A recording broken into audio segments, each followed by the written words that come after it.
some people do like whole radio shows and shit for like 4 hours on here. That's pretty cool. I enjoy that. I mean, like, is this only for partnered people? No, I think anybody can do it. Like, really? YouTube kind of got a lot more relaxed in recent years, so that partnered people are just like holding on to all the cool shit. They have some cool shit. Like for me, they offered me the opportunity to purchase subscribers, and I'm like, I'm not that big of a whore. I got that recently too. Which is like, why would I need to purchase subscribers? Like, let me get it on my own merit. For half a second, I totally heard myself talking. Oh, I hear myself. Yeah. You probably have it open in a tab. Oh, I do. Close. Oh my god, I'm so dumb right now. I'll open it, but I will mute it because that makes sense. Yeah, right? I had it open. I'm like, ew, who's this ugly guy's voice? What's this man lady's talking right now? Such a low voice. Man lady. Man lady. What the fuck? Okay. So, this is my first live show, and Stevie, you're taking my live show virginity. Oh boy, I've popped your live show cherry all over the face of YouTube. Damn straight. I wouldn't have it any other way, my friend. So what's happening is I just got back from brunch with my parents where I had 3 mimosas, so that's why I'm continuing drinking. I've been up since 4 a.m. So right now it's 4. Oh my god. I know. That's like what happened? A while. I know. Well, Stevie, you and I were talking last night. We chatted for like an hour on Skype. And then like shortly after that, I fell asleep. And on the couch, that's my life now. I fall asleep on the couch. And then I woke up at 4 a.m. and I'm like, I'll just stay awake, play Dead Island for a little bit. Why not? I hate that game, but like I want to finish it. I've never actually finished it, so. It's such a bad game. I've always wanted to try one of those. I've always wanted to try one of those games, but I need to get a newer system because all I have is a PS3 because Xbox ones are expensive. Yeah, but you can play Heavy Rain. Right? Well, you don't really play Heavy Rain. You just angrily smash buttons. Yeah, you angrily push buttons and cutscenes and listen to a guy yell, "Sean!" every 30 seconds. But I heard it was so good. It is, and it's even better when it glitches. You need to look up the Sean glitch for it. At the end fucking scene of the whole game, this guy's like, he's like at the very bottom of where you're like fighting this guy at the end, and if you keep hitting the buttons to do the actions, he screams Sean. So you're like beating up a guy, and this dude in the background is like, Sean! The whole time. It's great. Sean! Alright, I'll take a look at that shit because I think that'll be pretty cool. It just looks like a fun game. I like those kinds of games where you're like immersed in the... It is very fun. Oh yeah. Greg didn't like it though. He didn't like Minecraft. He said Minecraft was the dumbest fucking game ever made. He doesn't like anything cool. No, he doesn't. Of course he doesn't. He thinks like fucking Black Veil Brides are good. I mean, that one song they have is like catchy, but who cares? Like any song can be catchy. I don't listen to radio, so I'm all jaded. Yeah. Well, old man Steve. I probably lost like 1,000 subscribers now because I don't like them. Fuck Black Veil Brides. I'm just kidding. I don't know anything about them. So, people are here to. We're up to 53 viewers right now. Wow. On a Sunday afternoon. Hey, this is pretty cool. I'm enjoying this. This is my first live show. I said that already, obviously. But we're here to discuss the fail that is Greg's book. The fail that is Stones to Abbigale. Oh my god. Like See, okay, so Stevie had the really good video where he eloquently described the like very legitimate criticism about the book. It wasn't like just you being like, I don't like Greg, so fuck this book. It was like, here's things that could totally make this book better. Like, you know what I mean? Yeah. It was different. Yeah, no, that took me a while. I mean, unfortunately, I had to actually read the fucking thing. But did you get it? Like, I just signed up for Amazon. I signed up for Amazon Kindle and got it for free. So he didn't see the cent from me. And then I requested that people just put a PDF up. So I don't know if he lost money on that, but if he did, fuck yeah. I mean. See, I don't know, because a lot of people actually bought it, like bought not just the Kindle version, like they bought the paperback version, which, you know, there was a bookstore down the road from here that what they do is they do Amazon reselling. So like if you go to their storefront on Amazon, it says they have certain books that they might not physically have at their store. And, you know, we went down there, my fiance and I, to check it out because it's just down the road from where we live. And we asked him, do you have a physical copy of this book? Oh, you cut out. Like, sorry, you cut out. Wait, Stevie, bought it for nearly $50 fucking bucks. Yeah. $50? No. Yeah, some people have actually paid near that much for it. And I'm like, it's 115 pages. What? No. Greg does not even deserve like a 1 red cent from that terrible, horrible, like my brain broke reading it. 1 red cent. Did you just quote Chris Chan? I totally just did. I was thinking as soon as I said that, I'm like, Chris Chan totally said that, like, during his trial. Why do I know so much about random, like, internet people? It just took me a minute. I'm like, wait a minute. No, we've definitely, you and I have definitely discussed, like, Chris Chan before. Yes. Oh, but that's a live stream all on its own with him. It really is, but I can't stop looking at the quickie. No, I can't either. It's amazing. So fucking funny. It is really fucking funny. Oh my god! But he shows up to court in women's sundresses now. Oh. Oh, you want to feel bad, but you don't because he's such a fucking lunatic. Right. He should have Onision as his lawyer, actually. No, there's so many parallels between fucking Sonichu and Abbigale. It's like disturbing. They're both like wish fulfillments. They're both wish fulfillments of. They really are, and it's scary. It is scary. Like, I want to know where this girl Abbigale, like the real Abbigale, is, and I want to know what she thinks of this so badly. Oh my god! Like, because apparently, like the letter he wrote in the book is based off of, or the actual letter that he wrote to a girl named Abby. Or Abbigale. Yeah, I saw that post. It was on one of these blogs that talk about him, and like somebody pointed it out, and he admitted it in his forums. And I'm like, who the fuck would write anything like that to someone? No, I would run, and I would never look back. There was actually like years ago. I would say like 5 years ago on one of these dating sites, I got this insanely long message. Oh God. Yeah, I got like one of these creepy messages from this guy who was like, I feel like I know you. I feel like you have all this sweet spirit about you. And like all this pontification about this relationship that I was not a part of, that was in his own head.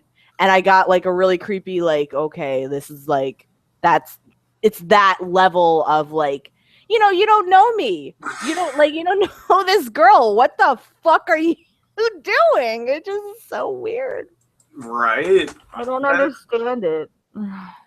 It's just scary though, because like in the book, the letter he writes to her, God, dude, the way he talks about her is like the way a serial killer just kind of romanticizes his victims, and that's what I got from it. And what scared me even more a little bit, and I mean, like, legit creeped me out, is that in his description on Amazon, and he's like, this is like a piece of who I am, and I'm like, look what you fucking wrote. Why would you admit that this is how you think? I like, that's exactly what I was thinking. Like, he's like, oh, James is a better version of myself. And I'm like, well, James is a fucking asshole. Like,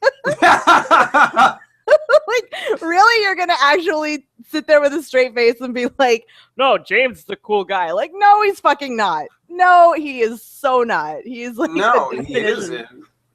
Like in the book that I'm working on right now, I've actually rewritten one of my main characters' bullies to be more like James, because I'm like, well, one thing you're good at is writing a bully. That's awesome.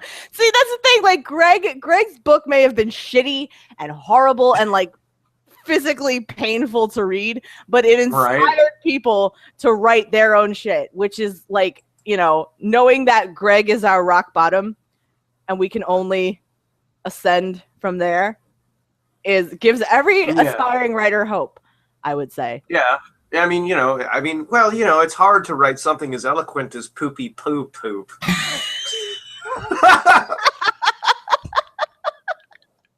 That was the worst thing I've ever read about. I don't know what happened when I was reading that, but I was just like in my review, I go, is this character supposed to be autistic? Oh, no, he's not. He's just a rip on people who have autism. Thanks, Dick. I mean, that's exactly what it was. It was seriously like I don't think in that post that Greg made on his forum, I don't think he ever addressed what Davis's role was. Like, I don't know. He said that a friend of his from high school passed away, but that was the extent of it. I don't know if there was like a legit like that guy was supposed to be a person named Jad or something, and he made a video about it, and then he made like this post on his old website back in like 2005 about that too. And to make things creepier, on that website, he had like a linked index of all of his ex-girlfriends up until that point. And I'm like, what? Who catalogs their ex-girlfriends like that? I don't catalog my ex-boyfriends. Like Jeffrey Dahmer. I don't know. Yeah, well, I mean, fucking Ted Bundy. Like, yeah, right. I don't know, but that like okay.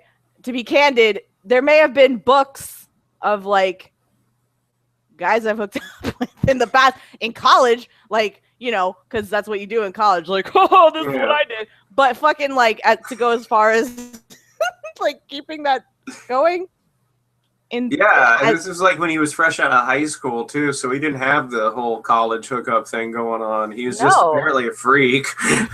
He's admitted in videos that he lost his virginity when he was like 13, and he thinks that's like, because you talked about he has a weird idea of victory in one of your book readings. Yeah, he was like, oh yeah, see, I did it when I was 13, and I'm like, so you got molested by a babysitter or something, and you thought that was winning? Thanks, Charlie. Seriously, like that's nothing about that is okay. Like no. The victory aspect of things, like James declaring victory, the worst thing was when it was like right after the school shooting in the book. Yeah. And he was like, well, the fact that only a few students have psychological ramifications is in itself a victory. I'm like, are you out of your fucking mind? Like, who the hell? It's a good thing that only a few kids were fucked up after watching 52 of their friends die. Yeah. Wow, Greg. Oh God, like I just want to know, like, how does one pull off a school shooting in an enclosed area of a school of 2,000 people? Okay, I don't know about you, Stevie, but my high school was like 500 kids, right? It was a small high school. 2,000. My high school was about 1,000 people back in Vegas. It was a pretty big. It was like a multiple district school, so it was pretty big. But even then, like, unless you walk in like fucking Terminator, like, or if you have a fucking RPG or something, right? or you come in on a tank. Yeah, right. Mow people down. I just don't understand how one logistically, like, I know it's weird to talk about, but like, how do you logistically, like, without somebody stopping you, how do you do that? How do you mow down 52 people? It'd be really difficult. You'd have to, like, it's so fucked up because I almost don't want to like dwell like about thinking on these things, but it's like, you know, you'd have to like pre-plan like how you're going to come in, like where you're going to hit, and then all this kind of crap, you know. Of course. And the thing is, if you're writing about it, like, you do have to speculate on that. You do have to get into that kind of mindset so we as readers can be like, oh, that's what he was thinking. But the fact is, fucking you could have made Seth so creepy by showing how fucking meticulous he was about it, but he didn't do that.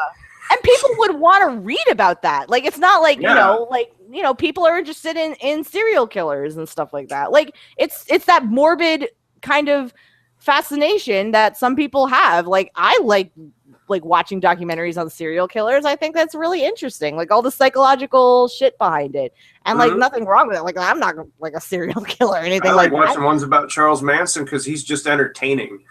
Oh yeah, he's like insane. Out of his exactly. And like that's that, see, that would be an interesting. Well, exactly. Like they have that same sort of like very strange. Like, I don't know why I'm so fucking vested. Right. In this lunatic.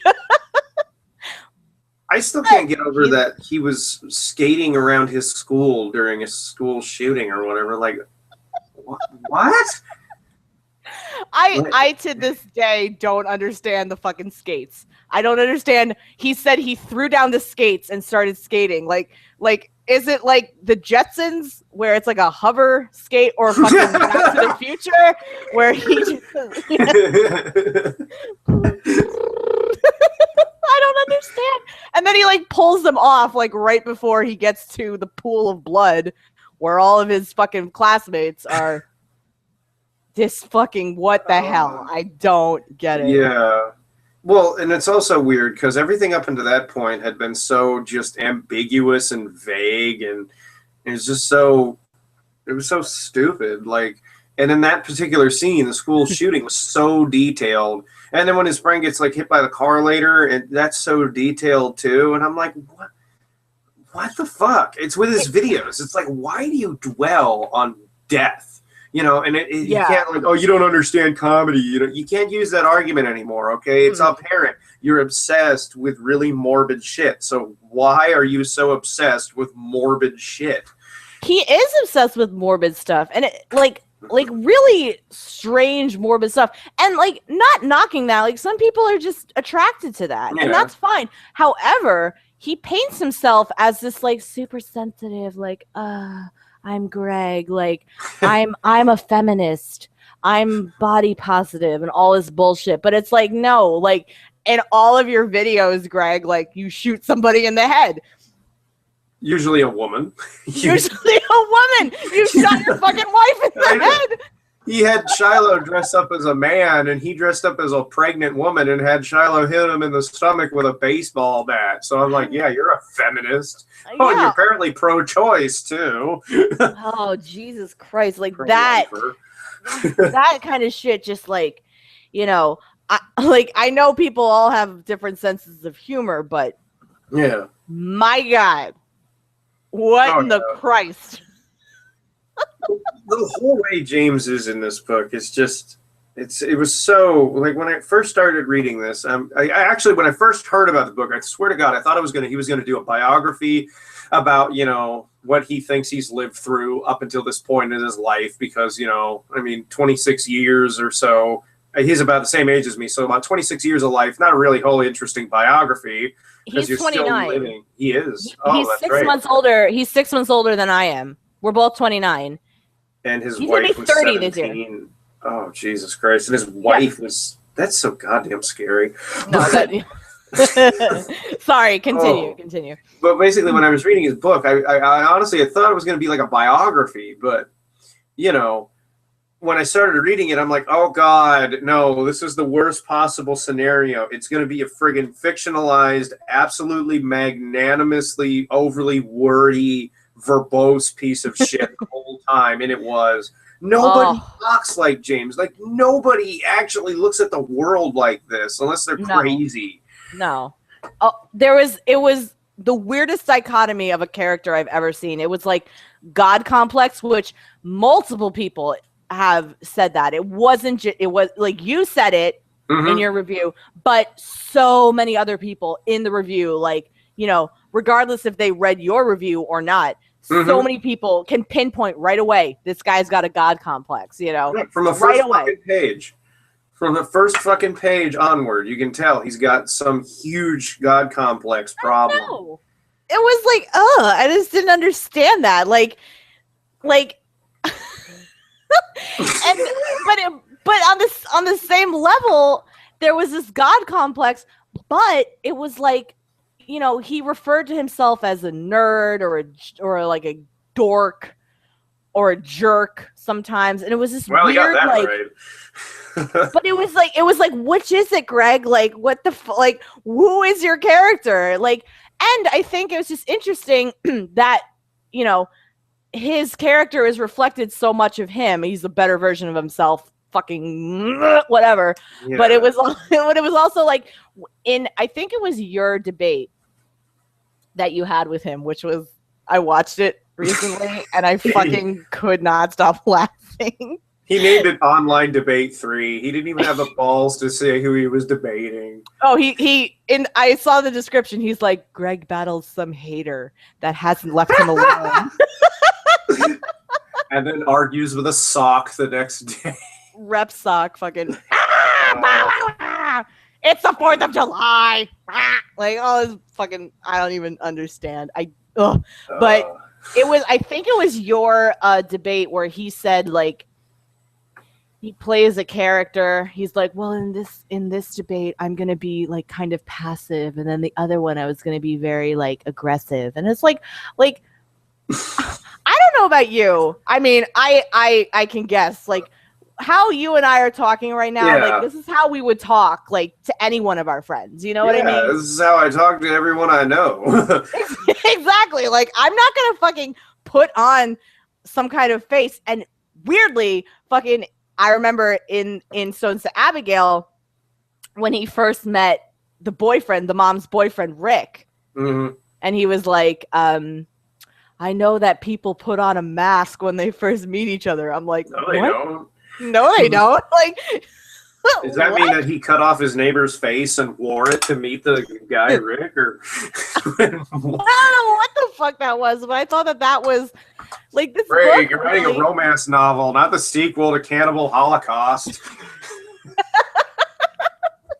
It really was like such a terrifying glimpse into how Greg Greg really like it was like for me it was like solidified proof of how Greg really thinks.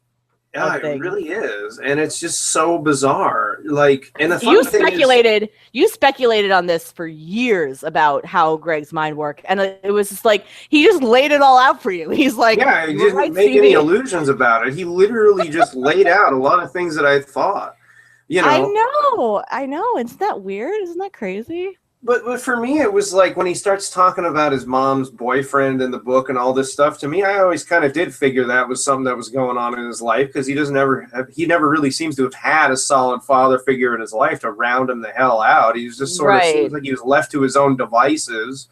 And if you've ever seen his mom's videos and stuff, because she has a channel on here, like this lady is crazy. She's not, just as bizarre as he is, if not like more. Well. Did you actually ever? I'm going to the kitchen right now. I'm going to see if the mic is long enough. Oh my god, it totally is long enough. 30-foot mic cable. I know. I'm getting more wine out of the fridge right now. As we speak, I'm getting wine out of the fridge. Fuck it. I don't care. I have an alternate schedule than all of you. I'm lucky that my headphone cable stretches across my desk to my chair, but mine's like 400 feet long.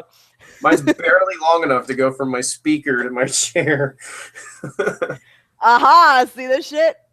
Fucking Oh, like wow. $9 for all of this. Oh my god, I love that stuff. The cherry flavored one is fucking amazing. Cherry? Yeah, they have a cherry flavored one of those. What? Yeah, and it's crazy. It's like a Moscato sort of wannabe. Aha. I just got the peen grise, if you will. Keen green. The peen grise. Oh dear God. Oh. Have you ever talked to Greg's mom? Not one-on-one, and I'm not gonna okay. drop names or anything in here, just out of respect to somebody I know's privacy. But I actually do talk to a YouTuber all the time, and she talked to his mother apparently because she told me she has, and she said that Greg's mom is cognizant of what he does on YouTube, and he's just always been misunderstood and doesn't always agree with it. But I've always said in videos, and I even commented this to this person, I'm like, you realize that if she's responsible for bringing him into this world and bringing him up and kind of being responsible for how he turned out, there's a huge chance that she just told you everything you wanted to hear. There's no way that she was 100. What's that? She has acted in his videos before, so... And I think I think that's highly plausible that my friend was kind of bullshit about it too. And I mean, that's kind of the person that he is. He would totally do that to just kind of sway somebody's perception of him. So he had to have gotten it somewhere. And I think it's funny too, because he used to go on a huge rant about tattoos and piercings, and his mom has them. She's got a huge nose stud. Yeah, and she's got dreadlocks, which... Listen, I think dreadlocks are kind of cool, but they're not for everybody. I wouldn't get them. I wouldn't get them either. Well, I don't know. I thought about it once, but then I'm like... I think you'd look good with dreadlocks. Really? No, I should do it. Oh, yeah. Do it then. Looking like a Rasta because I said so. No. Gina made me get dreadlocks. She also made me get the little Rasta beanie that's like in the yellow and green and whatever red colors. I did. I have that power. I can do that. You know what?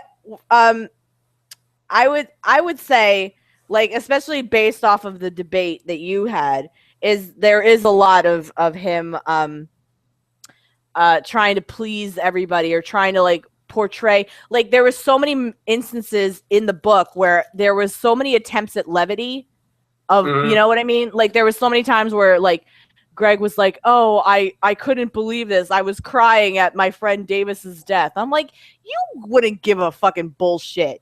You know what I mean? No, like, this is a guy who, basically made sure that his fans would tell. Blech, I hate having dyslexia. This is a guy who made sure that his fans would tear his wife a new one ever since they got divorced. Yeah. Because he decided to go on this fucking crybaby rant about, oh, you're bleeding me dry with alimony and all this other shit. I'm like, bitch, alimony is like slavery. Oh my God, go fuck yourself. Yeah, it's like you didn't give a fuck what your fan base was going to do to your ex-wife. When she made a goddamn new channel doing her videos, you know what he did? He made a video like, oh, hi, Sky, I'm going to promote your channel. Yeah, he did. I remember that. And it was absolutely like, dude, you're fucking sick. Because you know exactly what'll happen. All these people will go over there and ruin it and call her a fucking greedy, psychotic whore and all these other horrible names and stuff. And you don't care. So when he was trying to empathize with the characters in his book, I'm like, this is so forced because you just don't give a shit about these things. It was not only was it written flatly, it was like it was written flat, but it was also like there was just no indication that there was any sort of emotion attached to anything, because I don't think Greg like we talked about this like briefly last night. I really do think like he's a sociopath. Oh, he is. There's no way around it for me. I mean, that's just when you look up the diagnostic criteria for sociopathy and stuff, right? And you look at some of the stuff he has done, it is just hand in hand. Okay, I mean, like there's no question to me at least. Isn't like aren't sociopaths like it's not. Like I don't know, but are they not actually? It's not like an actual diagnosis. Like it's in the DSM, but it's like also, like it is, you wouldn't but it isn't. You can't. Right. It's hard to pin down, I think, is what it is, because there are There's times so many levels of it. There are times, if you look at the criteria to diagnose someone, where you can like, well, oh shit, I've done that. Am I a sociopath? Right. I mean, there's times where like, I'm like, I don't care about that. Oh, I'm a sociopath. Shit. But, like, well, I guess I gotta go murder my neighbors now. Right. But like, there's different levels of like sociopathy where it's like you're a high functioning sociopath, but like you just can't empathize with other people. Yeah. And then there's fucking Jeffrey Dahmer. Yeah, pretty much. You know what I mean? And it's like this wide range. And I don't think there's like with Dahmer. Yeah, exactly. And with Dahmer, he actually managed to manipulate people really well. Wasn't he the guy? I think it was either him or Bundy. I think it was Dahmer though that managed to get the judge to say, "Man, I wish you would have been a lawyer," or something like that. Right before they were taken to the jail. Yeah, one of them. After all the proceedings were done, they sentenced him and all this other shit. Basically, the judge had said that, man, I really wish you would have gotten into legal practice because you would have made a great lawyer or something like that, because he actually manipulated the judge into thinking that he was a halfway decent person who just did some horrible shit. Wow. That sounds more like Bundy, because Bundy did act in his own defense. Yeah, there was Bundy then. It was Bundy then because he did. Yeah. That was why the judge said that, because he did his own defense. Not very well. That's so fucked up though. Oh, let me tell you. Okay, so there was one time at band camp. At band camp. At camp, no. I was with affiliate reporters for the station that I was working for, and I talked to one of the reporters who actually at one point interviewed Jodi Arias. Holy shit. Yeah, I talked to this guy, and I said, I used to take care of Western region affiliates, so I followed that story like crazy. I was really interested in that trial, and I talked to this guy, and I was like, man, was she creepy when you interviewed her? And he's like, I'll tell you this. He's like, I went into the interview, and I had a production assistant with me. And before the production assistant, before we went into the interview, he's like, this girl was like, I can't stand Jodi Arias. Fuck her. I can't believe she did this. Oh my God. And then he told me that they left the interview and she was like, we could be best friends. I'm going to hide under my desk now. that's how somebody who is that good at manipulation works. No, exactly. And I've actually known people, like back when I lived in Vegas, I knew somebody that highly reminded me of Jodi Arias and stuff stuff that they had done to me. And I mean, unfortunately, it's not an uncommon thing, where people can really manipulate their way into your life and fuck a whole lot of things up for you and then be like, I didn't do nothing wrong. I know. And then that's what's really creepy, but it's kind of like, I think in another one of the debates, Greg was like, isn't everybody manipulative? Or like, oh no, it was like some video where Laney Bot was reading out like signs of a sociopath, like 11 signs that your partner's a sociopath. And he was like, I think everybody to some extent is manipulative. I'm like, no. There's a difference between like being a little kid and like convincing your mom to give you a cookie before dinner and guilting somebody into doing something that will only benefit you. There's a difference between a kid kind of getting all pushy to get some candy from their parent, and then there's a difference between that and going on to your fucking YouTube with thousands and thousands and thousands of viewers and making somebody who has body issues feel like more shit about the way they look because you have to be such a dick. You have to shame all people that are overweight and then go, oh, I didn't. That's what just, I felt like everything that came out of Greg's writing just was so forced. And it was like, it was weird. It was a weird dichotomy where it was like, this is how I actually feel. But over here, I'm going to just appeal to the masses as well. And I think it was more like an emotional thing. But then like, there was also just parts of it where I was like, this is actually how Greg feels. AKA him feeling like an outsider or an alien coming down from the fucking heavens to observe people for his entertainment. That was like a terrifying sentence to read. Yeah, and the thing was, like, I never understood, like, why he felt the need to write a character that would do that. Like, if this is what he did when he was in school, like, like, don't you think it's like, dude, don't you think it's wrong to just sit there and observe other people? Like, just go have fun and talk to people. Don't just sit there and analyze all their behavior and then make everyone a stereotype. Like, know? All that existed in Lakewood High, all that existed was James, Abby, Davis, and Jocks. That's all it was. Like, I don't know, but like there were not many like jocks as like colloquially in my high school. You know, like that was just I think Greg's like wish fulfillment that like everybody that gave him a hard time in high school, you know, like just And the funny thing is that at my old high school, we actually had varsity jocks. But you know what the funny thing was? Not many of them really were actually dicks. A lot of them were actually very nice people. Oh, yeah. And that's why they were respected by, like, the rest of the student body in school, because they were actually, you know, the stereotype is that they're big alpha male bodybuilding dickheads who only would like to play football in college and do whatever the fuck else. But actually, they were really nice dudes. Yeah. You know? Bullies never messed with them because they could pound their heads in, and then that was really beneficial to know some jocks.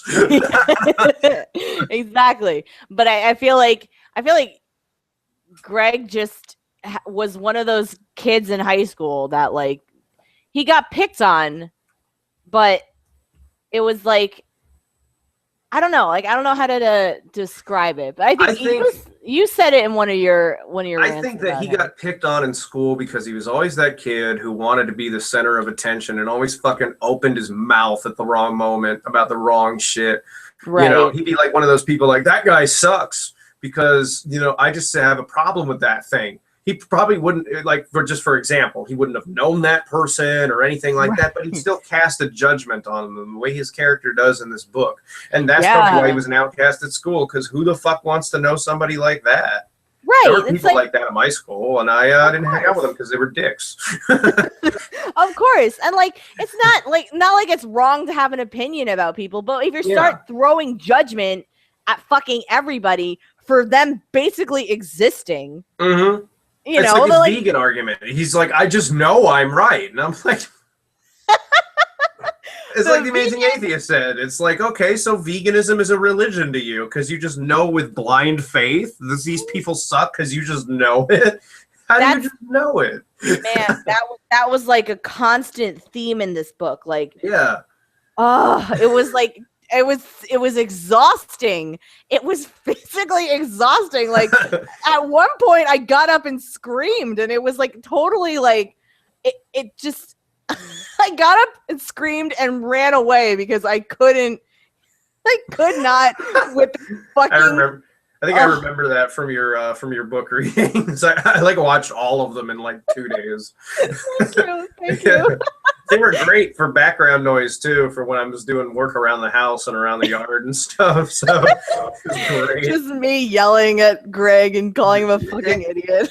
A little side note there. I had it up loud because I was out on the porch doing some work out there on the porch, and then one of my neighbors actually heard it and came over, and he was like, "What the hell are you listening to, man?" Some insane bitch from New York just yelling. He stood around. Yeah, no, he stood around. He listened. He's like, "Holy shit, man! Is this a real book? Because this sounds awful. I want to read it. It sounds so bad." This is a guy who doesn't even know a goddamn thing about what we're talking about. You know nothing, sir. This kind of southerny sort of fogey dude. He's like, "Man, that sounds pretty bad." Well, you have a good day, boy. It's amazing. We should introduce him to the terror. Just to see. He's like a real life. My neighbor is like a real life version of Boomhauer, so I don't know if he'd get it. I'm not even joking. Oh my god, that's awesome. Oh god. Oh, that was what was it about the fucking like just the fact that like was James a mind reader? I don't know. He just happened to know things about people, and he's like, oh, they didn't really know this about this person yet. And I'm like, well, if they didn't, how the fuck did you know that they didn't know? Paradox. You divided by 0, dickhead. Do you think it would have been like salvageable if he wrote it in third person? Man, that's a hard question to answer because I don't think it would, because then there's the chance he would just pull the same shit but in third person. Exactly. If you change the camera angle, it's still got the same problem, sort of. It's still it's still just awful. Speaking of camera angles, I noticed that like Greg has a problem with like breaking the 180 rule. You know? What is that? So when you're filming a scene. Yeah. Okay, let me see. Okay. So here's my scene, right? I got one character over here and I got another character over here. So my camera angles are going to be this way, talking about this one character here, and then this way, talking about this one character here. And so here's the 180 right here, like that. Yeah, so you don't turn it completely around. He breaks it and he does angles from back here where it's like, you know, it's so jarring for the viewer, and you're like I'm like, Greg, like, you know, he could, if he was sane and he wasn't a fucking asshole and he wasn't such a dipshit that is so like out of his fucking mind, he'd be able, I think he would have like, he could have a career in post-production. Like, he spends the money on it. Like, I know. Once where he showed his camera setup, it was a very brief shot, but he showed what he uses to film his videos. He has got some serious like soft light boxes and stuff that, like, let's see, I got it right up here. Actually, I've got let's see, what is this called? A B&H photo video book, like a fucking catalog, like Supreme. And B&H is like the best of the best. It's like, dude, I looked at this book and like in the shot it showed his camera, his lighting, all this stuff. He has nearly $11,000 in fucking video equipment just to do his shit fucking Onision Speaks videos with. And I'm like, why do you need this much? And like, you know, you're gonna have high quality equipment for, like, you would hope, high quality videos. And this is just a little Microsoft Life Cam I got right here. That's what I've been using for I don't know, 5 years until I had to buy a new one, and it bought the same fucking camera. Why not? This webcam I have was $9 on Amazon, and I got one of these, but like, why would I use it for vlogging? You know? So, right? Yeah. I found that. And like, you know, it's cool. Like, you want to put like, you know, good quality videos out, but like, you know, I just can't see him like working with anybody in like actual life. There's no he sustainable. There's nothing sustainable for him in real life because he's so. Exactly. He has a problem working with other people to the point that if you ever look at videos from people who try to do collaborations with him and it didn't go to plan, there's like 2 or 3 people who did videos about it out there, and it's always just his way. Like, if it's not his way to his plan, he's basically like, well, fuck yeah, I'm scrapping the whole thing and working with somebody else. Which is like, you know, doesn't work well with others. Like, that would go on here. That would be like one of the top points of his resume. Like, doesn't work well with others. And you mentioned post-production. He spends fuckloads of money on stuff. He spent over $4,000 once, he mentioned in a video, on some post-production filters and stuff, like software or whatever. And he bitched about it because, like, oh, it won't install to my computer. You know, he did a video. It's another one of those videos where he's like mad at their tech support because he wants to be an asshole to them, and they guess and a victim, a victim complex, which is. Mm-hmm. But I'm like, you spent $4,000 on editing software, and your wife is bleeding you dry with alimony that's about 3 times less than that. That she deserves. She deserves all of his shit, all of it. Yeah. I don't know how you put 5 years. She was married to him for what, 5 years, right? Mm-hmm. How you can be around that level of insanity for that long?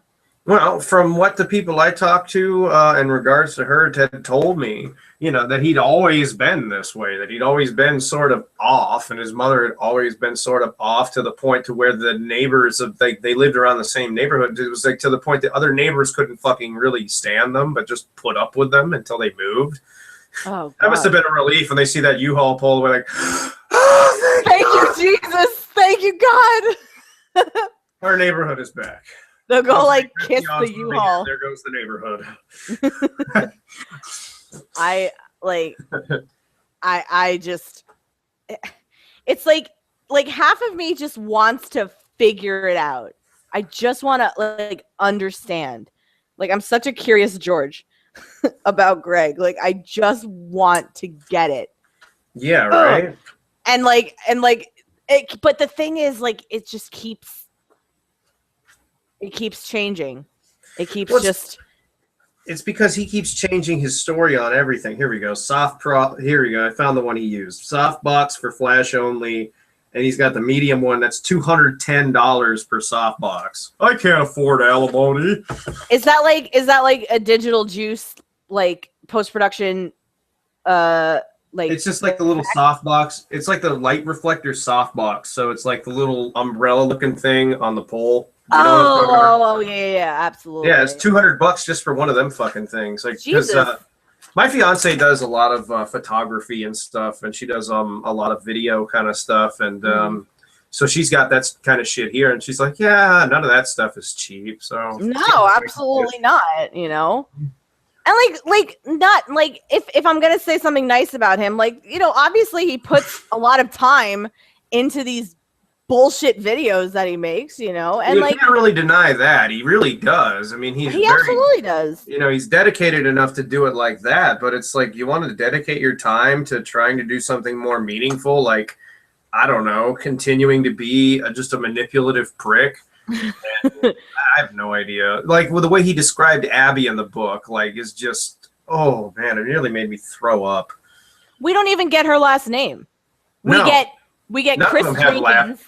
Oh, yeah, that's right. Yeah, a couple of them have last names, but hardly any of the characters have last names. Yeah. Out of all the characters, it's Chris Jenkins, Seth Wilson. They're all generic fucking names too, by the way. I just Hanson and what was James Patrick, his last name? James. Is there any I know that James is Greg's middle name. I don't know if there's any significance for James what? Bateman. Basically. He's going to have Christian Bale play him in his movie. Oh my God, that might save it. Do you think he's really going to make a movie? Because that would just be terrifying.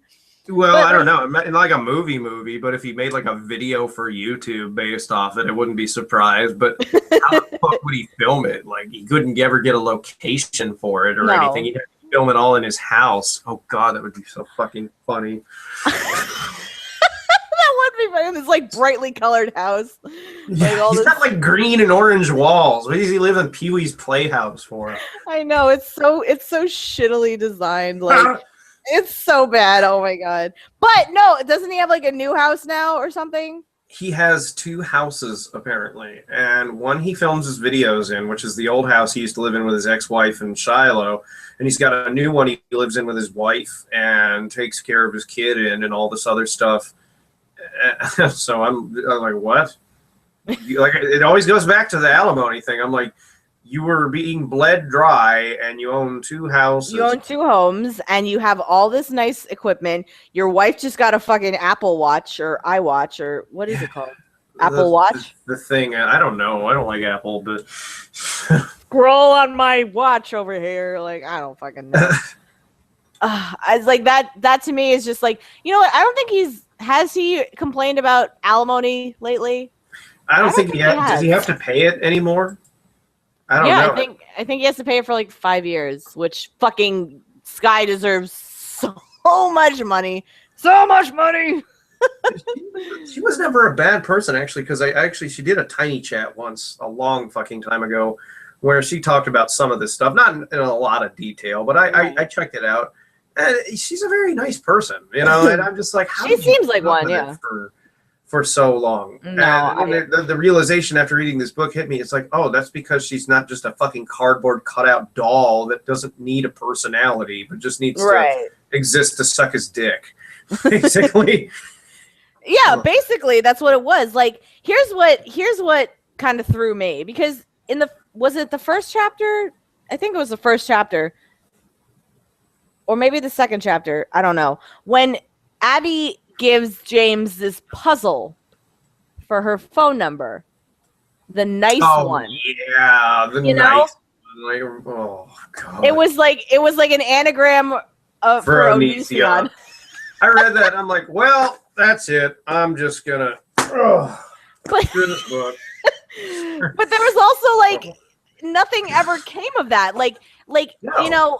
Why the fuck was this in here? Exactly. It was so strange because, like, hey, you know, if your character is somebody that enjoys puzzles or enjoys like testing her friends for whatever reason, like you come up with it, like, you know, but has like these logic puzzles and enjoys that. Like, if that's what your character is all about, like, yeah, you explore that through the rest of the book. But it was like, I'm quirky, so here's my phone number. Nice one. And that was it. That was the fucking end of it. It was like the same thing. Make me a call. He couldn't even make a call me maybe joke.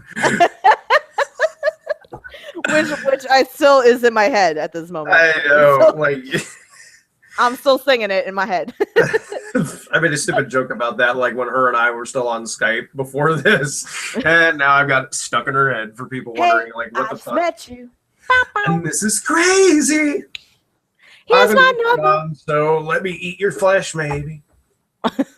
I'm James Patrick. My friend shot up the school. And then Obama came the next fucking And day. then Obama. He knows my name now. Why would a president visit a school shooting? Like, what? You know what? If Obama was there visiting the students en masse, like had an assembly. Wait a minute. Donald Rickhoff. What was his deal? I don't know. Oh, that made me so mad. In the book that I'm writing, I actually like the book that I'm writing is like, and some of my fans know about it, but there's a character that's like that. He's an FBI dude. And I know how to write characters like that because I was a huge X-Files fan. But when he came up, I'm like, who the fuck are the government talks like? Why would the Department of Homeland Security be like, go, Donald, go? Did they send a PsyOps guy on the wrong mission and now he's just fucking with these students' heads thinking that he's like on a mission or something? Or is this some crazy old vet who has no idea where he is and he wandered on stage thinking that he was in the, he was at a VA or something? It was like the guy from Dodgeball. What was his name? Yeah, if he does make a movie, then Rip Torn has to be Donald Rickhoff. That's exactly who it was. Oh my god! That's what I thought he would look like because he goes up there and it's like, I'm one of those people who will be from the government that tells you lies and fills your head with all this stuff. I'm like, who the fucking fuck? That was one of the most terrifying moments in the book because it was like, you know, I work in news. I've seen my share of how vigils work and how memorial services work. And I swear to God, man, there was one time, like, this is how I know I'm not dead inside yet from the news. Okay. So I was cutting a presser one time and like, it was years ago, but this student, he shot the winning basket in his basketball game and then dropped dead. Oh, it was a horrible story. And that's really poor timing too. I know, it was like the saddest thing I've ever seen. And then like I cut the sound from that presser where like students and the coaches were talking about this student or like players were talking about this guy and like they were all crying and really sad. And I lost it. I'm in the middle of the newsroom crying, cutting this sound because it was just so like emotional and sad. And the fact that Greg thinks that because somebody is not in the same state or in the same town. They can't empathize. Yeah. Like, well, to me, it was so bizarre. It's just like, so an amount of time happened between right. your school shooting and this thing, because, you know, it's not like he could be fucked to tell us how long it was between then. And all of a sudden, everybody's better. You know, like, we don't even know. Is there, like, still pools of blood and everything all over the school? Or there's still, like, you know, police line, do not cross tape all over the fucking place? And then they said 2 weeks. Out, 2 weeks. 2 weeks. 2 weeks between after 52 people dying, I can tell you for a fact that the fucking investigation teams would still be in this place. Absolutely. There'd be forensics everywhere. There's no way that a school would reopen 2 weeks, especially after the worst school shooting in the country. Yeah, and like history, I think, unless you're talking about like a fucking missile attack in Syria or somewhere or some. In America, 52 people. That would be the most. Like, that was I think more than Columbine for sure. Columbine was 13 people. And you mentioned in your thing that it was more than Virginia Tech. Virginia Tech was 32 people killed.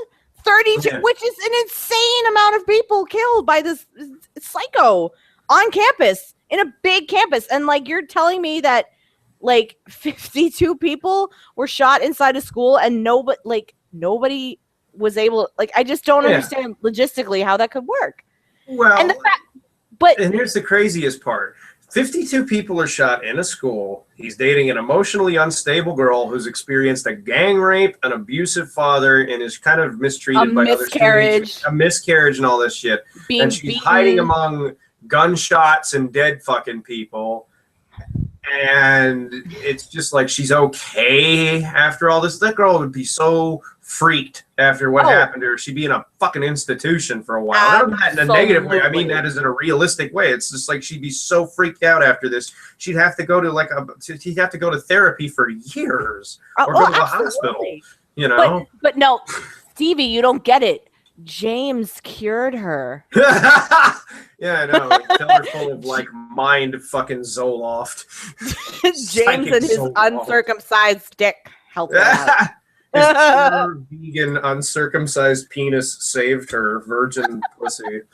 Oh my god! Like, reminded me of something from Superbad. He's like, "Oh, Seth, I'm not going to be able to handle your 4-inch dick with her."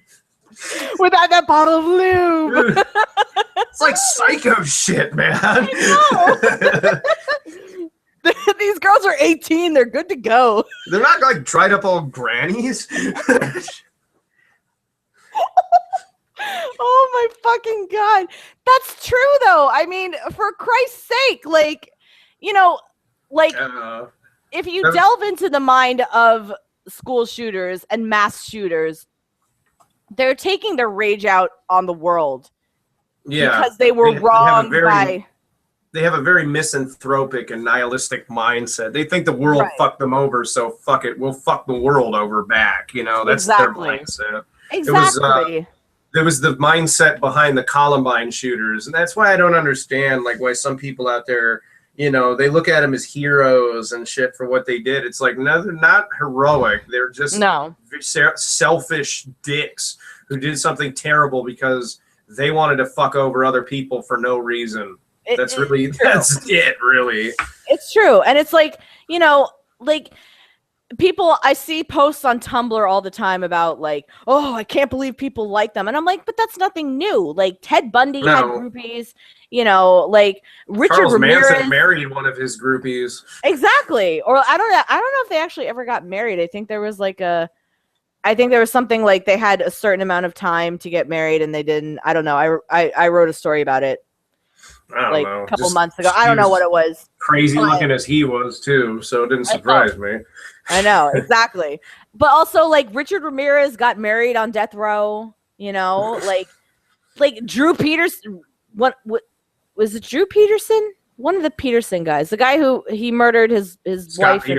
Scott Peterson, yeah. Like, people like write him letters all the time. Like, it's nothing new to be like empathizing and like obsessed with like these mass killers. Yeah.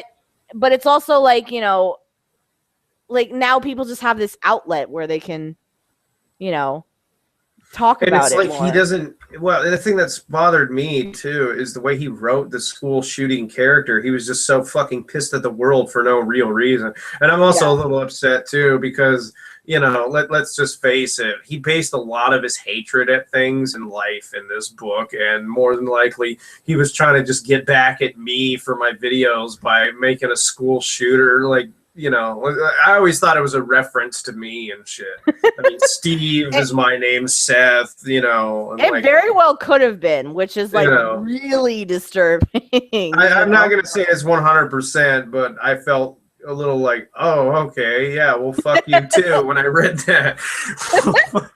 I have a question though.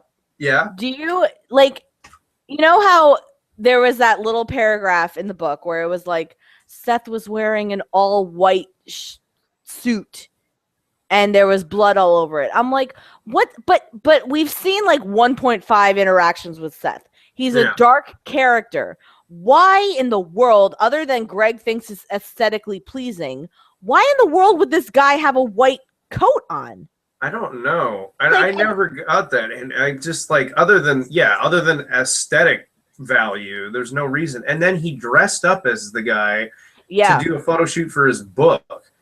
I'm like, which is 50 Shades of creepy, which is like, but I think Greg, like, I think Greg was like one of those just people in high school that just was, we were talking about earlier, just obsessed with morbid stuff and think, and it's like in the very final chapter of the book where he pinned Abby's black shirt onto the wall that got covered in paint, you know? Yeah. And he just thought it was cool. Yeah. You know, it's just like one of those like alternate kids that was like, oh, I'm edgy. Yeah, I'm edgy. Wow, like that kind of guy. And it's just like, I listen to My Chemical Romance and cut myself because it's edgy. like do you see the stripe of pink in my hair? Yeah. What do you think about that? Yeah, like, you know, it was the exact same rationale I had when I dyed my hair red and black, and then one time green, just because it was cool. Because it was cool. But I don't know. I just always thought it was weird. He dressed up as the worst character in the entire fucking book to do a photo shoot with. Yeah. And then he reshoots the fucking cover of the book with his wife and stuff. And you know, I'm like, okay. And then the picture he picks then is even worse because it's her like covering her face, looking all depressed by a wall. And I'm like, now I get to see the kind of person you're taking advantage of in this book, and I hate you even more. It's true.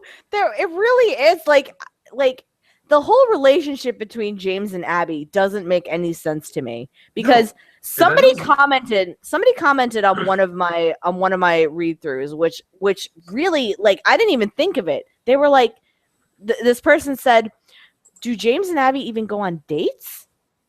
No, they don't in the whole book. They just are together. Just because. Yeah, and like, pretty much.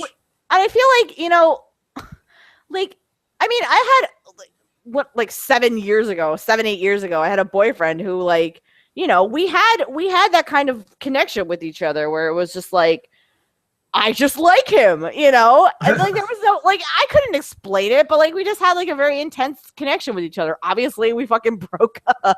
So. But at the same time, it's like, yeah, okay, there is some times where you do have an inexplicable connection with somebody. But if you can't find anything past that, then what's the fucking point? Like, how is somebody even going to stay together? You know what I mean? Yeah, and they don't have a connection whatsoever. They don't build one. He's infatuated with her since the beginning of the book, and it doesn't make any fucking sense because you don't understand why he's infatuated with her. You know, he's just known her for, again, an amount of time since the beginning of the book, and you don't see like, well, did you guys know each other since you were kids, or you know, nothing. You don't get that. No, not at all. But it's not like, you know, both of us, you know, read the book, so we don't know what we're talking about, and we don't have the right to comment on this. That was one of the weirdest things where he was like, he was like, well, see, you clearly didn't read the book, or else you would see that they're really interesting characters. It's like, no. No, we totally read that book, and it's full of bullshit. You did read your book, and your characters are still uninteresting, flat, and stupid. No, the fact that we don't even get a description of what these characters look like. Aside from poopy poop. Oh my god. Oh, that made me so mad. I was so ragey when I fucking read that. Like, all of the shit that Davis said, I just wanted to, like, hurl a bottle at his face. What did you think? What did you think they all looked like when you were reading it? What did you picture? Just Onision wearing different clothings, including Abbigale, where he's putting on a woman's wig and fake tits. Because, like, let's face it, this is how he sees the world, probably. Those fake boob things that he has are so creepy. He actually went out of his way to buy really high-end ones, too, apparently. I know a guy who works at a costume shop, and he's like, dude, this guy paid, like, $200 for fake tits. He's like, besides drag queens, most people don't buy those. That's some fucking Ed Gein shit right there. Yeah. Really yeah, John Wayne Gacy, he's gonna have a fucking clown costume in there. We know that. Oh, Jesus God, like that to me. That was like, you know, there was just it's so much like it just makes me mad thinking about it. There was so much show don't tell. There was so much telling and not showing. It was like. It was like ad nauseum. Like he was just like explaining. It was like every single character was an expositor. Every single one. Yeah, and there's so much needless exposition. You don't need to explain that much. Just let the story tell itself. Explain it from a non-first person point of view.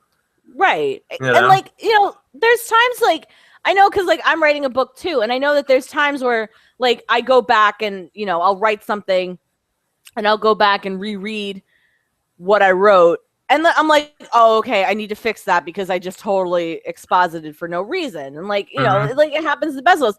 But also, I reread what I wrote. I don't just publish a first draft. No, you read it to see how somebody else would read it, you know?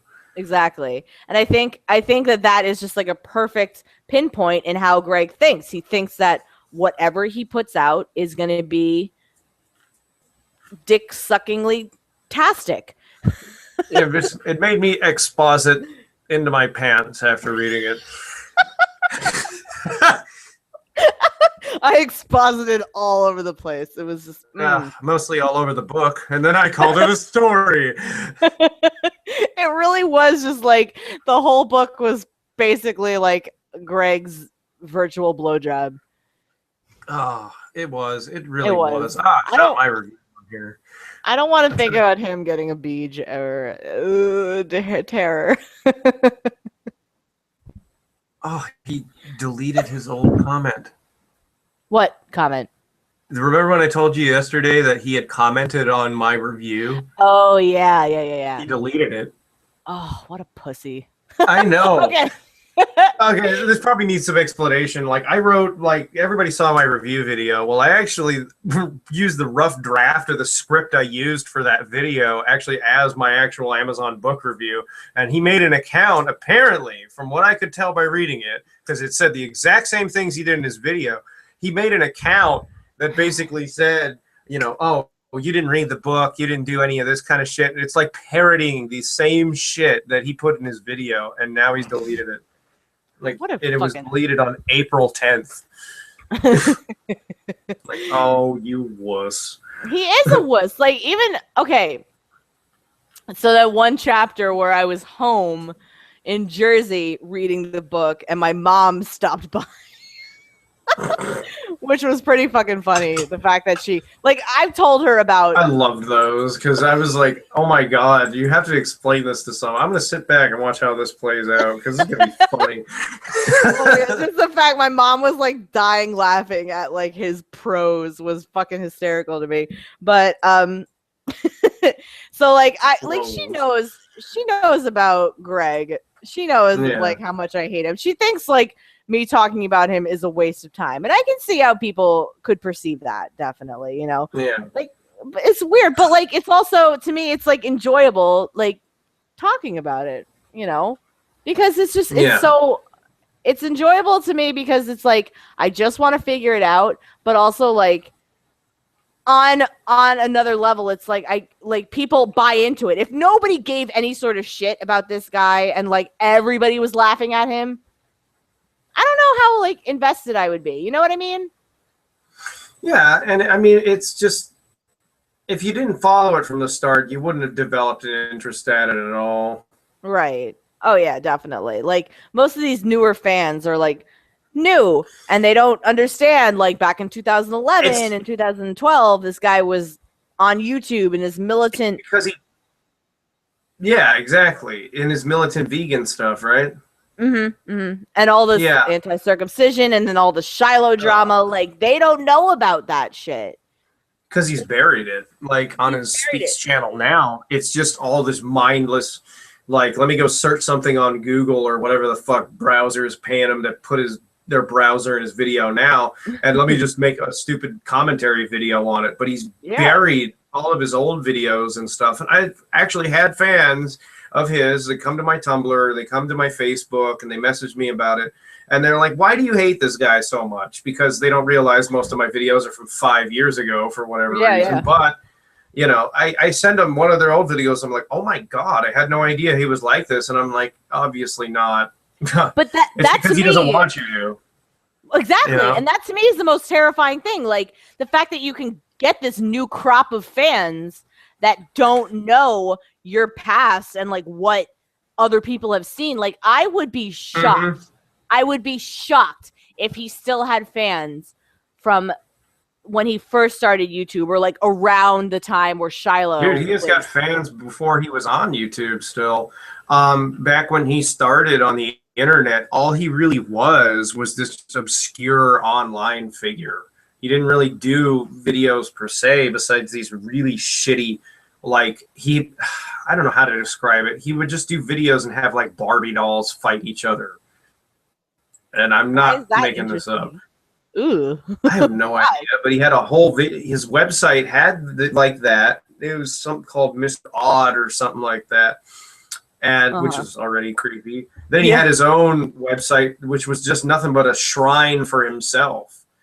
And he's got fans from back then. He used to run a lot of forums and say some pretty borderline racist shit on them all the time, too. Right, yeah. I've definitely, like, read some of that stuff. And, like, you know, to me, it's like, if you have nothing else to talk about besides yourself, you know, like, that's a bit strange to me.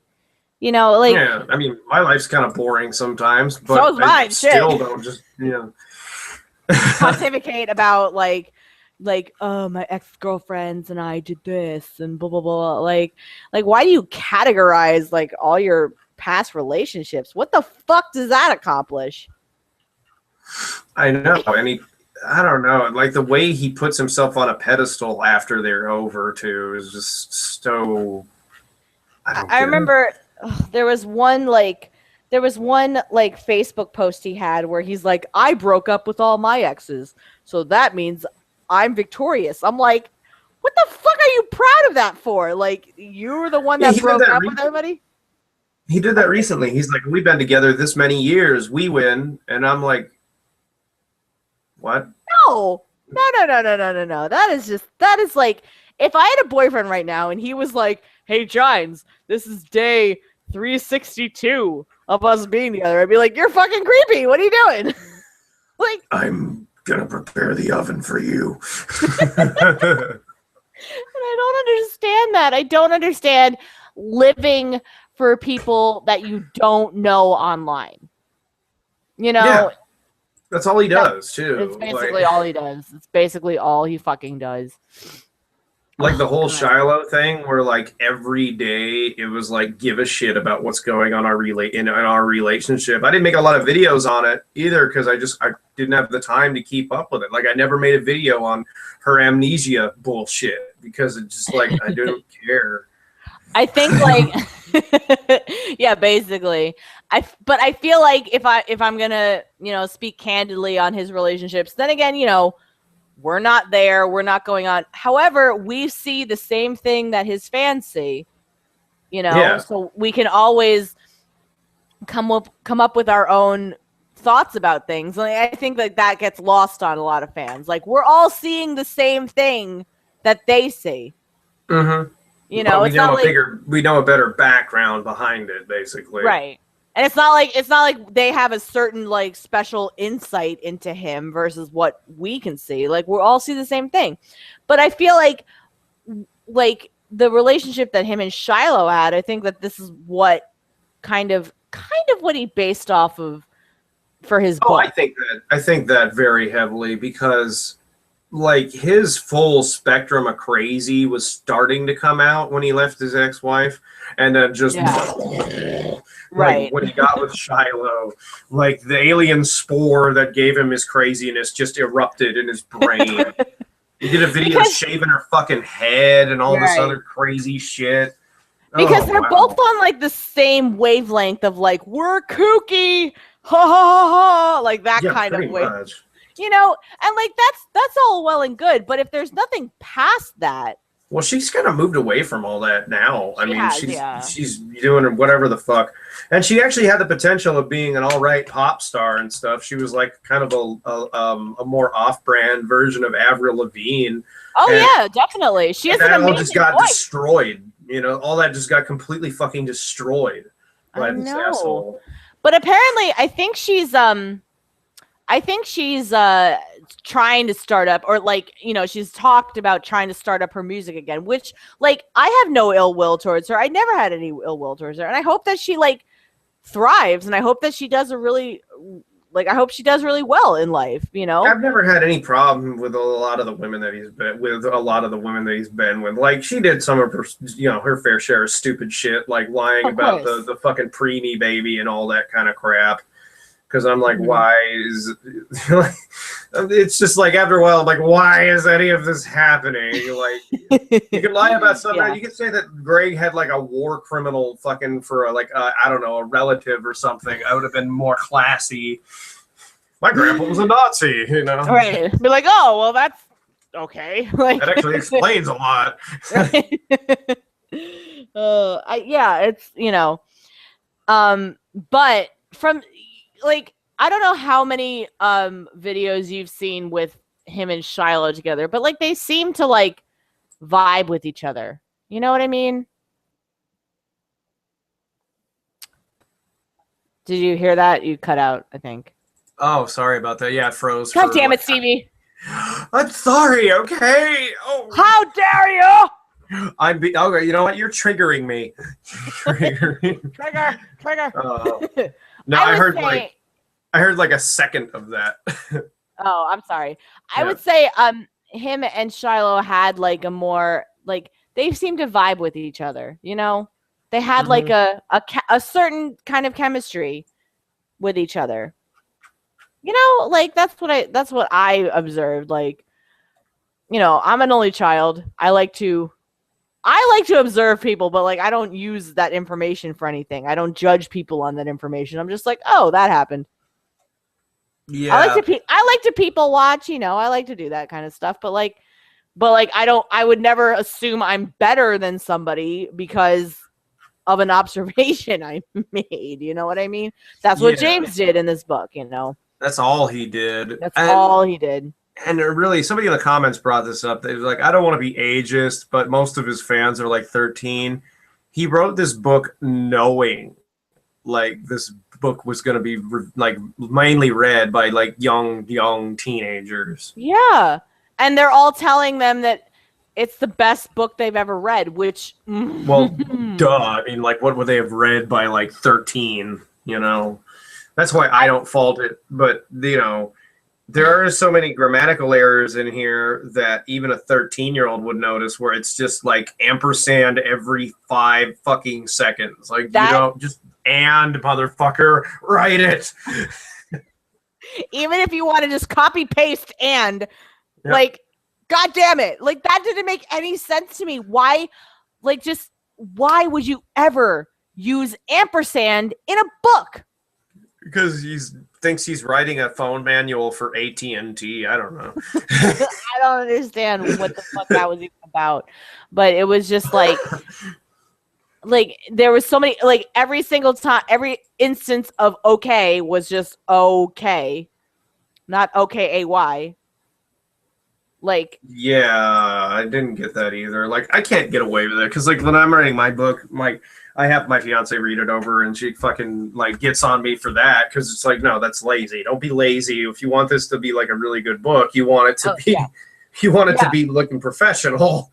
That's exactly the vibe that I got from this whole book, was that it was just lazy. It was just lazy. It was like Greg had like this massive fucking erection to be like, oh, I can't wait till I press publish on fucking Amazon. I can't wait. That was all it was. With his erection, actually. Yeah. just like this, like. Oh God. Let me slap the keyboard violently with my dick. There's some water in that. Oh God. No wonder there were grammatical errors. No wonder there were grammatical errors. He wasn't accurate enough, so he missed some keys. I don't want to think about Greg's dick. Ew. Said every woman that ever hated him. I feel like it's skinny like a garden hose. I've been told a description by an ex of his that I'm friends with, and she says it's like a 4-inch hooded half hot dog.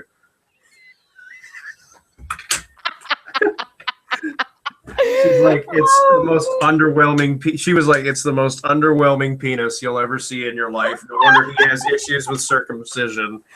It's underwhelming. She also told me that he had like a really fucked up circumcision. So I'm like, oh, okay. God. Well, now I know way too much. See, I don't understand the whole like circumcision thing. Like the whole advocacy of that. I don't get it. His anger at it. You know, it's just like, look what he did to Shay Carl over it, dude. Yeah, absolutely. Like, why does somebody else's genitals matter to you that much? Yeah, to the point to where you scream at someone for 3 hours on Twitter saying they're a terrible father. Or even just, you know, telling other people what to do with their bodies. Like, there's so much hypocrisy associated with that. The thing that's even crazier about it is like his extremity with it is one of his old videos. He dressed up like this demon fucking Ronald McDonald looking thing and said his body was more intact because he wasn't circumcised and all this other shit. And I'm like, no. Okay, so yeah, like losing your foreskin is like losing an arm, or and he compares it to like female genital mutilation. It's like, right? No, absolutely not. Like, you know, if I can be blunt here, but like the lady part that is solely for pleasure, yeah, in female genital mutilation gets fucking cut off. Yeah. Versus like an extra little piece of skin, like on the wing. Like I hope I'm not getting it wrong, but like the male equivalents would be somebody chopping your whole dick off, basically. Yeah, basically. because that would be a circumcision worthy of an angry video. I'm just saying. Exactly. Because the CLIT OR, I had to think about that. I had to think about that for a second. That is solely it's like in the womb, correct me if I'm wrong, but in the womb it either forms into that or a wiener. Yeah, pretty much. So they're basically like, you know, kind of sort of the same thing. So like I just don't understand how like chopping that completely off is the same as getting rid of a little extra skin, when shit, like even if it is chopped, even if it is snipped at the end, like you still kind of get pleasure from that. Yeah. Am I right? I don't know. Yeah. I don't know. I don't know. No, kidding. Well, I don't have a clit, so I don't know. But If I one day wake up and have one, then I'll be like, you'll be like, well, strum. No, I'm kidding. I'm sorry, I've had a lot of. I'll stare in the mirror and be like, man, you're pretty cute. Hey, good for me.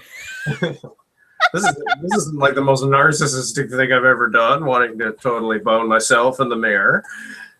We can all be narcissistic at faults. At points. I mean, like, I know that I mean, I'm an only child, so like when I grew up, like the whole world revolved around me. So like there's times where like I know I'm very narcissistic. But no, like, I know exactly what you mean. I'm an only child too. Like my younger cousin is the closest thing I'll have to a sibling, yeah, you know, like directly, and he's just me too. Yeah, I have a cousin he's 2 years younger than me. Like my cousins, they're siblings. Yeah. One's 2 years younger than me, and one is 2 years older than me. So, like, when we were growing up, we were, like, always together. They were the closest I had to a sibling. I didn't know you were an only child, too. That's pretty cool. Yeah, well, my little cousin, he's about to graduate high school, so he's, like, he's a baby. Young. He's a fetus. He's just like, still getting your nutrients from a tube, you little fetus. He's just a fetus walking around in clothes. He's a promenade dumpster baby. Does he know about Greg?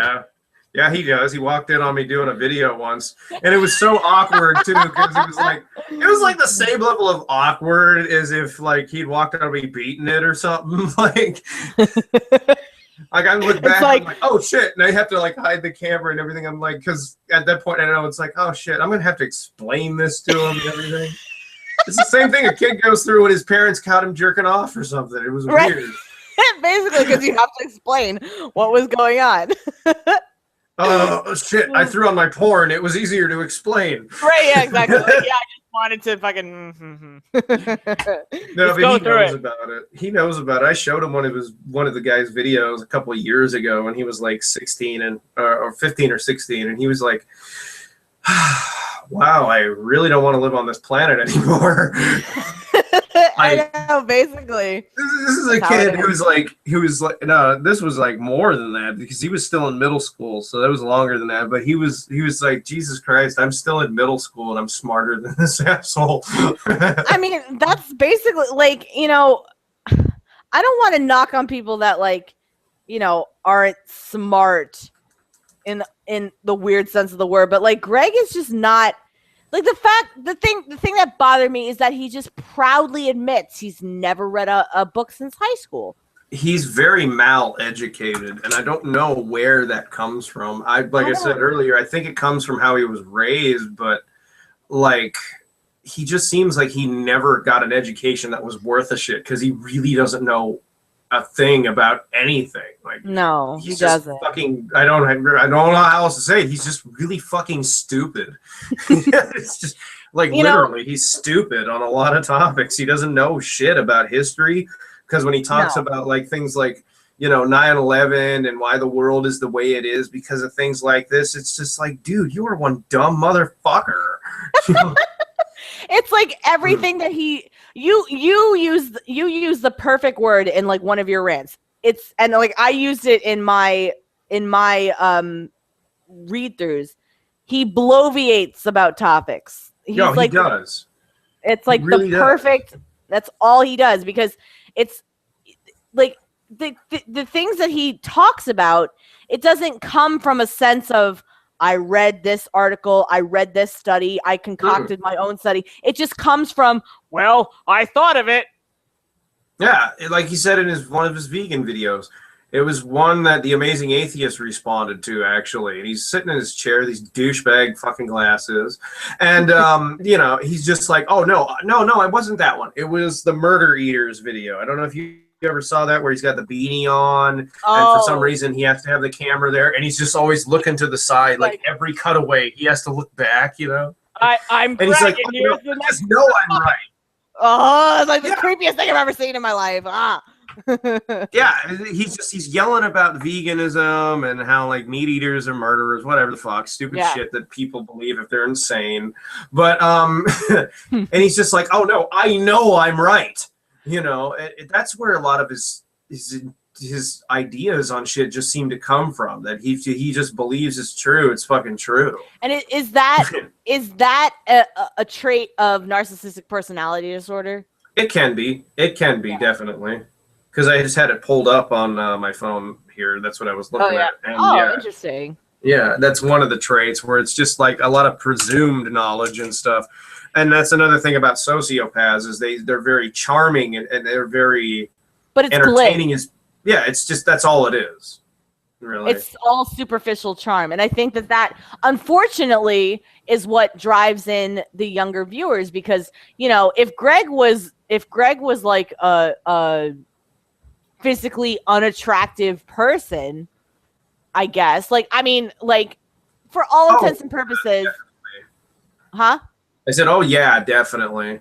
Like if he was like conventional, like for all intents and purposes, if he was conventionally ugly, whatever, like I feel like he wouldn't have even half the viewership that he has. Like now. if you look like John Travolta does now, like where he looks like a guy who's wearing another person's face over their own. If he looked like Leatherface from Texas Chainsaw Massacre, no one would ever take him seriously. But he has this like flippy hair and the big eyelashes. The thing that bugs me too is he does whatever the youngest generation does to look good. He'll follow whatever the fuck trends are popular as far as appearance goes and look like them. Like I got my haircut where a little bit ago where it's short on the sides and then long in the middle. And then, I'm like, fuck, I feel like a hipster. I wanted to do it. Like, that's why I got the ombre, like, because I wanted to do it. Like, I thought it would look good. I had like a man ombre for a while. That's why I cut my hair. I had the hombre, Holmes. Exactly. But it's because you wanted to do it. But, like, I feel like Greg was like, that's why Greg, remember, was it last year? He cut his hair like fucking Andy Biersack or whatever. Yeah, whoever that is. I think I said he's in the guy in Black Veil Brides. I don't follow any of that music, but he did it because of that guy. And he also defends shit like Blood on the Dance Floor. Which, oh my fucking God. He does. Y'all know my fucking deal with Blood on the Dance Floor, but oh, and that's another thing that really it's like, dude, he made a video like, well, none of these things that people say about Abbie Vanny are true. You know that, right? And I'm like, yeah, they are. It's just, assholes like you that want to deny it, that he continues to be a pedo. But I mean, see, the thing that just bothers me is like Davi Vanity, Greg, they're all around my age. They're like Davi's in his 30s now. Oh my God, he is? Yeah. Yeah, he's like 22 at most. No, Davi is 2 years older than I am, so I guess he's 31 now. Oh God, I made a promise to the people who are fans of my band and stuff that if ever I get the opportunity, I will literally let that band open up for me just to get the chance to drag his ass on stage afterward, beat the shit out of him in front of 300 people. I would do it. I would pay to see that shit. That would be amazing. Everyone in for free too. That would be so good. Holy shit. Oh my God. No, it's just like the fact that like Davi Vanity commented on my video about Blood on the Dance Floor and like as recent as like 2 years ago was like still talking about me. Yeah, he commented on my video. He was like, "You bitch more than my neighbor's dog." I'm like, so what? That was the best you got? I know, right? Like, that's the best out of everything. See, the thing is, like, you duty head. You poopy poop. See, the thing that makes me laugh most is that Greg has actually like talked to you. You know, he's like, I think that to me is like the funniest fucking thing out of all of this. He kind of just plays it off like it wasn't a thing, like. And the whole thing behind that, the debate, because I posted a comment on that, like trying to explain what happened, because everybody's like, "Oh, this guy got run over in the debate. He lost," and I'm like, well, I don't give a shit. I told you totally did not lose. You totally did not lose. I got like 10 minutes notice to get into the hangout for it. So like everything we did to like set up and everything, he already had that going apparently. And he sent me the link like 10 minutes advance notice. And like the next day I was going to be flying out of state to go see my fiance on the 4th of July. And I'm just like, I'm totally unprepared. I didn't even know what the fuck was going on. Like Repsion was going to do it too, but he was up somewhere. All three of you. Yeah, it was supposed to be all three of us. He was somewhere up in Washington at the time, and he had shit weather and couldn't do it because the internet connection was going out. So he said, he probably thought to himself, hey, fuck it. I'll just corner this guy like an asshole. This didn't work. You know, and then he kept saying I sound like Seth Rogen, too, which I don't think I sound like Seth Rogen because he's cool. But it was also like you asked him like legitimate questions, and then he would be like, well, and then like completely fucking change topics. He wouldn't answer. I mean, he's like, where in video did I say that? And I'm like, you really want me to fucking scroll through 4,500 plus fucking videos to quote mine your ass?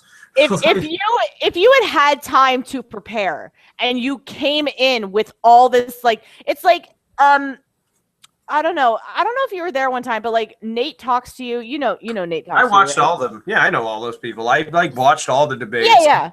Oh yeah, definitely. But like there was one time I was in a random Skype with like Nate and like a couple other really cool people, and they invited fucking Brett Keane. Oh God. They invited Brett Keane into it. And, and I had never talked to Brett Keane in my life before. Like I never watched a single one of his videos. But you were lucky up until that point. Oh, fuck yeah. Oh, yeah. But I saw the debate that he had with that guy Straight Dope.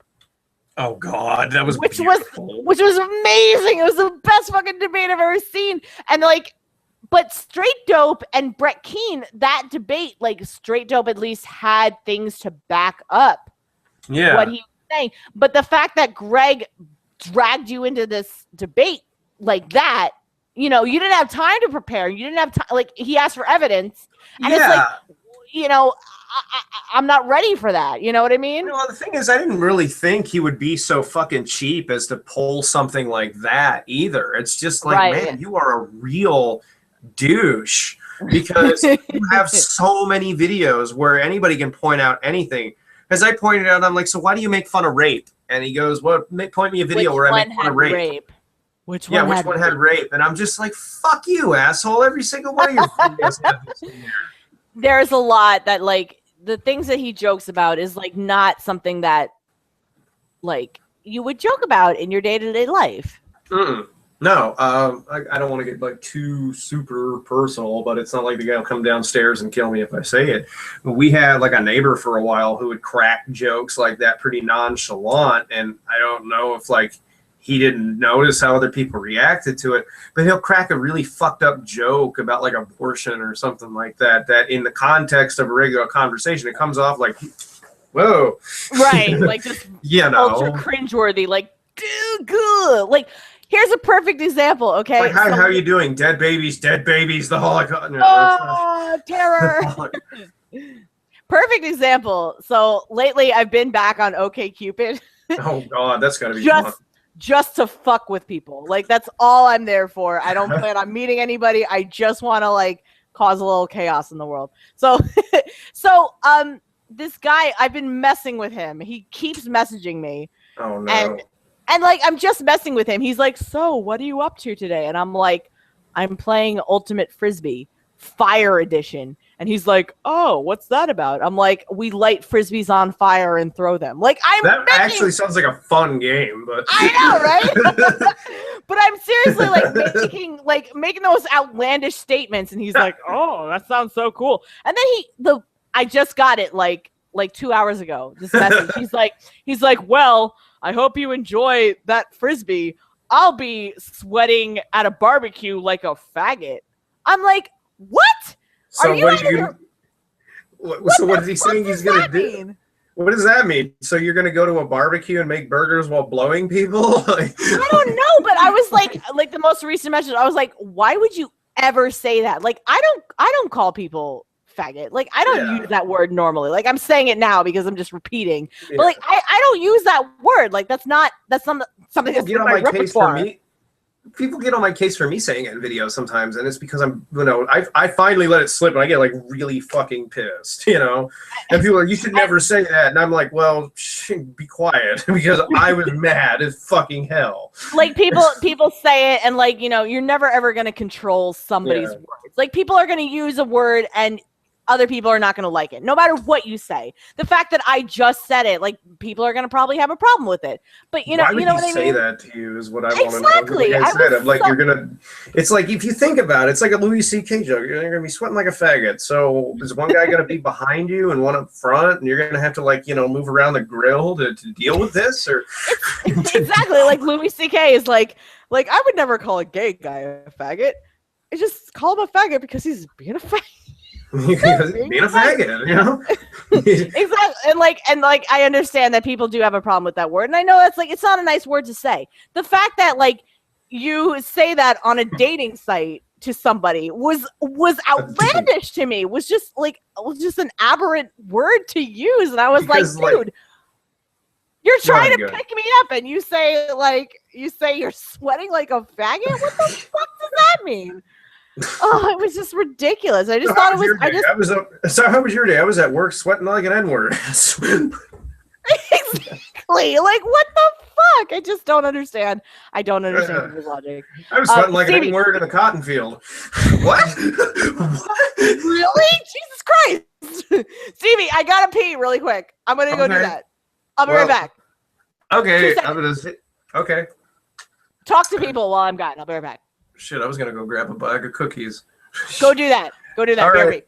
She's peeing. I'm getting cookies. That's weird.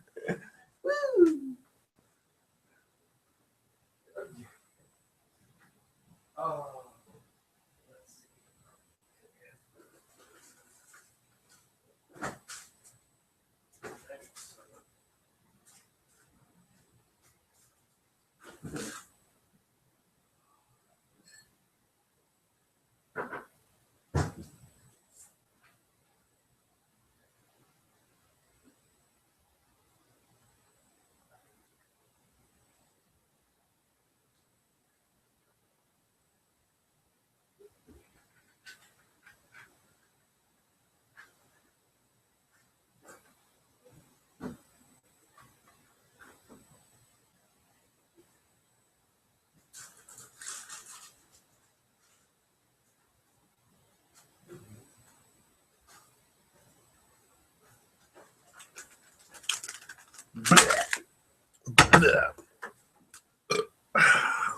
Awkward pauses in conversation.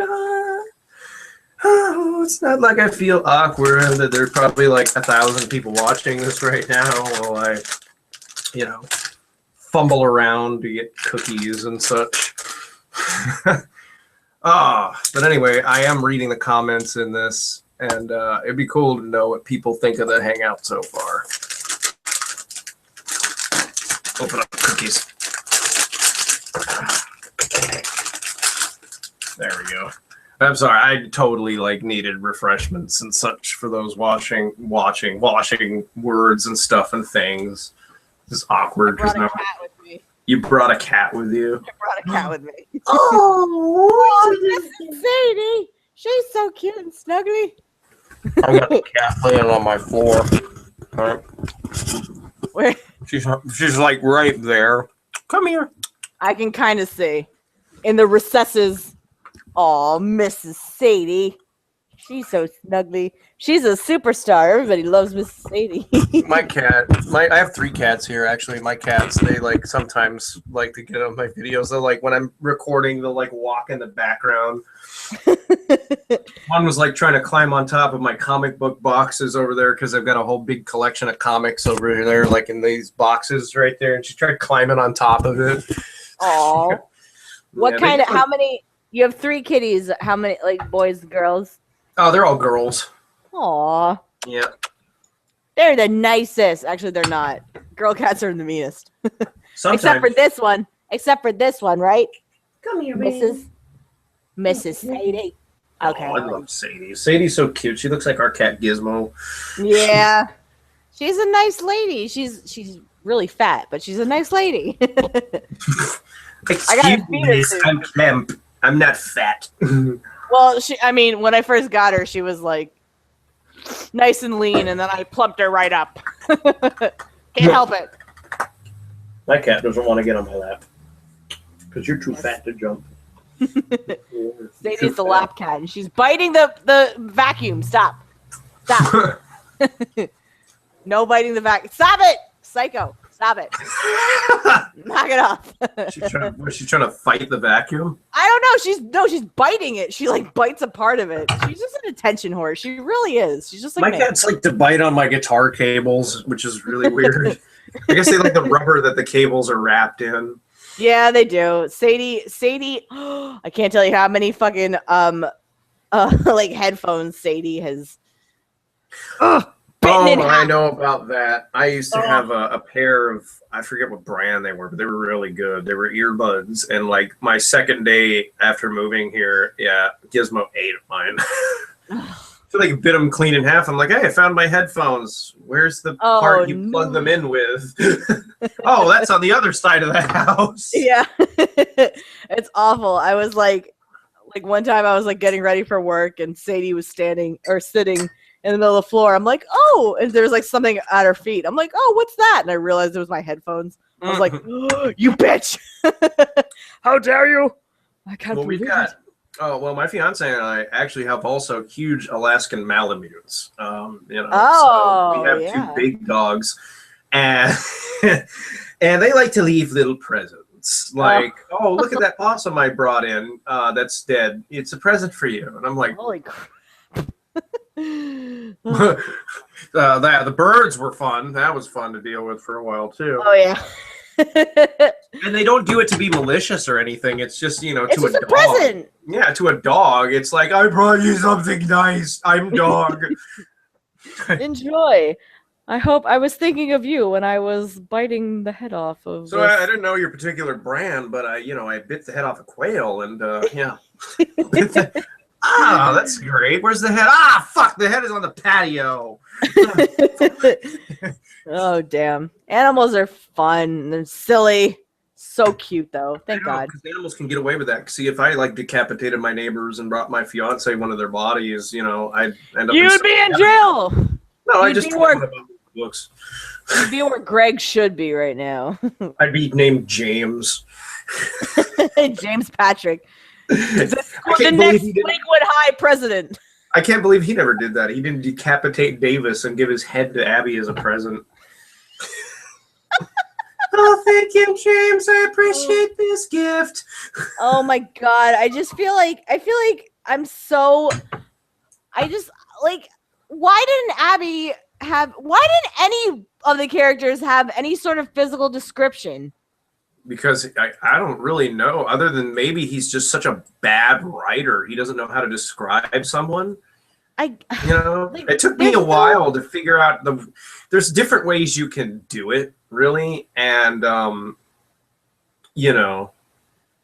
there's different ways you can do it, but really, he just doesn't know how to do it at all. I guess so not. He just overshot having to do it. Well, I mean, Stephen King's classic quote is you can't write unless you read other people's writing.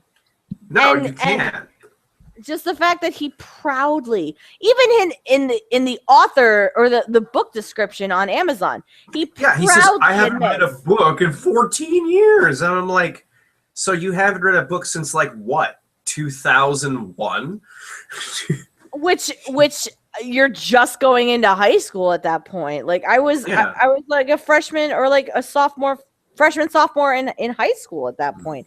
How do you 2001, let's see, I'm 26, so I'd be 13? Yeah, you're a baby. I was a fetus. You're a feti.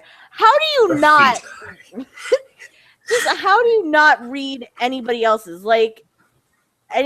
words? I just don't. I don't get it. Like myself, I'm a huge Stephen King fan, Dean Koontz fan. I fucking love Philip K. Dick, Huxley. Dick. Sorry. I always have. Okay, I'll be proper. His name's Philip K. Penis. Philip K. Dique. Dick. Dick with a PhD. It's Dumas, dumbass. I fucking love that commercial. Why does that ever have to get taken off TV, even if the product it was for isn't sold anymore? I don't know that. I don't have a cable box. I haven't had a cable box in years. I don't know what that means. You don't watch TV? Nope. Oh, you're a good person then. I do. Hey. I poison my brain with television. No, it was a commercial for something, and his boss was named Dumas, and he kept like calling him a dumbass or some shit behind his back, and then the dude like falls or something stupid. The guy goes around his boss. He's like, "By the way, my name's Dumas, dumbass." That's awesome. It was for some like company, like a really big company too, and they try to be so PC about commercials, you know, if you're a big corporation. So to do that, I'm like, that was actually kind of funny. That's awesome. Oh goodness. So somebody in the comments said there's 173 people watching right now. Hell yeah, that's awesome. They go, it's not exactly an internet aristocrat video that used to get thousands, but it's still cool. What is an internet aristocrat? Yeah. He was one of those people that he was like one of the first that started talking about that whole Gamergate thing. Oh, okay. Yeah. But you know what? Like, here's how I view like YouTube fame, I guess. I would rather have like a smaller group of fans that appreciate you, that aren't just mindlessly watching you. Yeah, exactly. You know what I mean? And that's what you and I both have, though. Yeah, definitely. Awesome.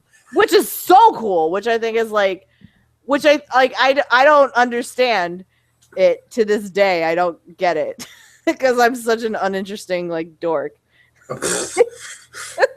You know, but like I think that's really cool, and I'd rather. It's like. Okay, so like one of my favorite singer-songwriters is Brendan James, right? I'm like, fucking love him so much. I've met him twice, but he has this like really small like fan base. He's not very popular. And like my mom likes him too, and she's like, why doesn't he have a bigger fan base? I don't get it. I'm like, you know, he likes the fact that it's like a small group, but it's like strong, really cool people that you can interact with, you know what I mean? And I think that's I'd rather have that versus like this huge group of like people that just mindlessly follow you. And I just don't understand that. But I mean, I guess after a certain point, that just almost comes with the territory, because he has nearly 1 million fans, and it's hard to like kind of influence your fan base enough to really be interested at that point. Because I mean, how you really after like a couple 100,000, I mean, that's a lot of work you'd have to do. Like even Repsion, who's got 300,000 something subs plus now, he gets that, and I've seen him complain about it, but it's just like, dude, complain about like mindless fans that just watch. Okay, yeah. And it's like, dude, after a certain point, it just happens. There's not really much you can do. Yeah, I mean, there's like, no controlling it at that point. I mean, for me as a musician, the same thing will happen. Like if anything I'm doing ever took off, I'd expect the same thing. You know? Right. Absolutely. Because that's just like human nature at that point. Like, yeah, they'd just be buying my albums just to buy them, and I'm like, the whole thing could totally suck, and then they'd be like, whatever, it's still good. Yeah. Well, thank you. I needed the ego boost. Right, exactly. Like that's just kind of how it is. Like, like if you're a fan of something, there are some people that are just gonna watch / like whatever you do, and that's just how it is. But it's also like to the point where, excuse me, like you and I, we have like a nice solid base on YouTube and Twitter and all those mediums, but it's also not to the point where you can't interact with people. Yeah, because I routinely get sent stuff to commentate on by people. It's like, hey, dude, I saw this in the news, might interest you, or like, hey, I saw this in your video, this might interest you. And for him, it's just 99% of the time a 13-year-old, like, sucking his balls. Yeah, pretty much. Off. Growing her first pube and going, "Oh, you're so hot. I wish I could date you." Like, no, you don't. That's terrifying. Like, You have to have had at least one period to be with Onision." ew, ew, ew, ew, ew, ew. I can't believe people have willingly, like, done stuff with him. It's such a terrifying notion. Got that barf bag. There's around here somewhere. Yeah. This Lay's potato chip bag that's been here probably for way too long will do. That happens. I have like a Dasani water bottle and like a Coke bottle that I haven't taken out to the fucking recycling yet. I actually stole a barf bag just to have one once from an airplane.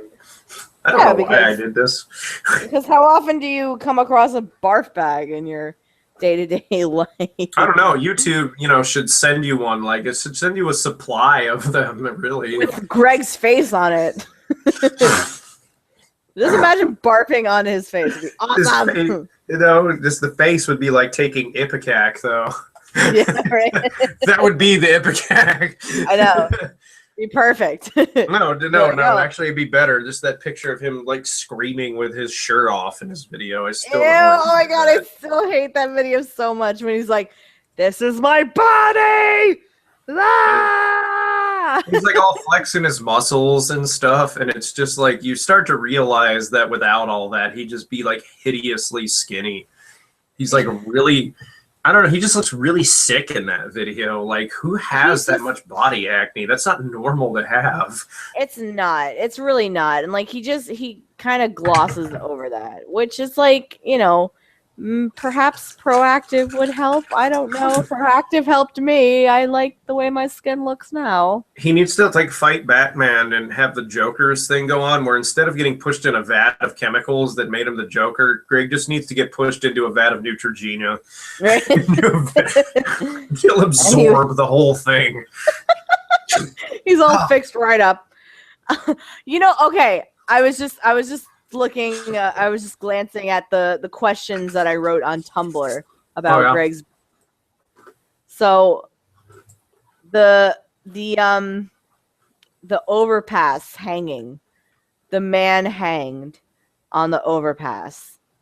What the fuck was that about? I don't know. That creeped me right how does one have a thought that somebody would even consider suicide in that manner? Oh, it's happened. Trust me. There's been people who commit suicide like in all sorts of ways. But why he would put it in his book, I had to read that over like 2-3 times because I'm like, I thought I was misreading it. Me too. That's exactly I thought it was just like a metaphor for something, and I'm like, no, wait, he's literally describing a dude who killed himself on an overpass. What? Well, I thought that somebody had jumped into traffic. Yeah. Like off the overpass. And then I was like, why would Davis run out of the car? How fast were they going that he could jump out of a moving vehicle? He tried to pull an Indiana Jones. I don't know what that was, but that was like that part made me so mad. I was like, I can't even. I just had no reason to be there, and it was just needlessly dark. What is it with Greg? And like, I guess he just is one of those people that is just obsessed with the dark side of things, I guess. I don't know. I've never really understood it. Like with me, I mean, I like heavy metal music and goth shit, but I just don't want to put like violent, awful crap in videos all the time. No, definitely not. And like, I mean, I don't think there's anything wrong with being like into more like dark-sided things and like more morbid, I guess. Yeah, like we like horror movies. Oh my god, my fiance got home and brought me pizza. I love you. Yay. Piazza. That's always the most amazing thing when somebody comes in the house and you see a hand come around the corner with pizza. So it's like, there you go. Hey, over here. I have a cheeseburger. in the fridge that I was considering going back to eating. But I want to finish my wine first. Right. Hang on, let me just tweet out the link. We are still streaming. Done. Fucking yeah, the fact that like Greg he didn't let the readers know that somebody had hanged themselves until like 3 paragraphs later. No, and I had to read it. Like, I'm just like, that was the annoying part because I'm like, dude, stop fucking with me. Like, you get fucked with so much in this book. Like, you get trolled into having to read it more than you really want to. It's true.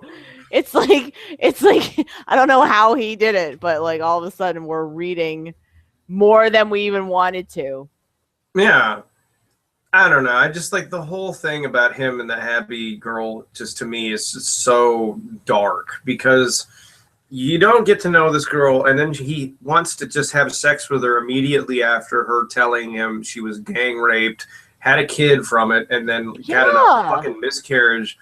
And it's just like right after there's a sex. I'm like, that was one of my questions. Why would you do that? You know, like, why would it even occur to somebody to take advantage of somebody in that manner because there's no other fucking way to put it. It's just like, you let her open up to you. If you didn't, she wouldn't have like been as comfortable with you as she was. You let her tell you something fucking awful, and then you just use it as an opportunity to get in her fucking pants. And I'm like, if this is a book from your life, dude, and you actually did that to somebody, I want to fucking kick you in the nuts as hard as damn possible because you're sick. Absolutely. You know? That was a huge like red flag for me. Just the fact that, number one, you think somebody would respond positively to that. Like the fact that she tells all this personal shit in a letter of all things. Like, what is up with Greg and letters? Like, is he so devoid of like human interaction that he can't express how he feels to other people? I don't know. Yeah. Hang on just 1 second. Are they fighting out there again? No. Oh, they're just people talking? They're just being idiots. Okay, we've had neighbors that just fight too much in the building over it. I was like, do I have to go out there and fart really loud into a megaphone to make them too weirded out to want to stay? Put an ear trumpet in your ass. And put a vuvuzela in my ass. What was that? It's a thrilling cat. No, but no, like the whole sex scene itself too. It was not sexy. No. It was not needed, and it wasn't sexy at all. Have you ever read any of the Dresden Files novels? No. Oh, those have some pretty hot sex scenes. I'm not gonna lie, because Harry Dresden in those books is a fucking boss, and he gets laid quite a few times in those books. And those are some damn well written sex scenes. This is more like. I don't know like what happens when people bone each other, but I'm gonna write about it anyway because I'm just like, and then her legs were completely soaked, and I'm like, what? Did she just pee all over you? I know that grossed me out so much. I'm Greg, like, I didn't know you were a scat do? fetisher. I was like, Greg, I didn't know you were a scat fetishist. Jeez. Ew. Like, what did she do that she was sopping? Ugh, that's like the grossest word. Sopping. Oh my god. Get the mop. Abby's about to sop. Ew, danger. Oh my god. Like the thing is, like, there was just no need for a sex scene in a book. Like I don't know, like John Green's book, I guess, The Fault in Our Stars. Like, do you know anything about that book or that movie or anything? Do you know it? Because I don't. I've heard of it, but I haven't read it, and if it was a movie, I obviously haven't seen it. So right, I feel like I don't know if they have sex in that book / movie. I don't know. I just think there is no need for like a sex scene in it. It's like okay, Tom Wolfe's book I Am Charlotte Simmons, which I read years ago, which I thought was a great book. Huh. It's about a girl who, like, she's just a naive girl who is in college. Uh-oh. Where'd you go? Stevie! Stevie went away. I can't hear him anymore. Oh, there he is. Stevie! Sorry. Every time I click back to the tab, after a while, it like freezes. How dare you fuck this whole stream up? We gotta start over. We gotta start over. Oh God, that means I have to talk about his book for even another 2 hours. We have to talk about Greg's dick again, which we discussed. God. Ah! The book is like a Mobius strip. Exactly. It's like Greg's dick, Abby, James is a psycho, Seth and his white coat. I don't know. Right. Tom Wolfe's book, I Am Charlotte Simmons. Did you ever read that? No, I haven't read that. I have yet to read a lot of the more classic good novels and stuff because I don't know, I'm just like such a fan of like horror and stuff. I need to really branch out to more genres now. That book was one of Tom Wolfe's more recent novels. Oh, okay. And by recent I mean like within the last decade.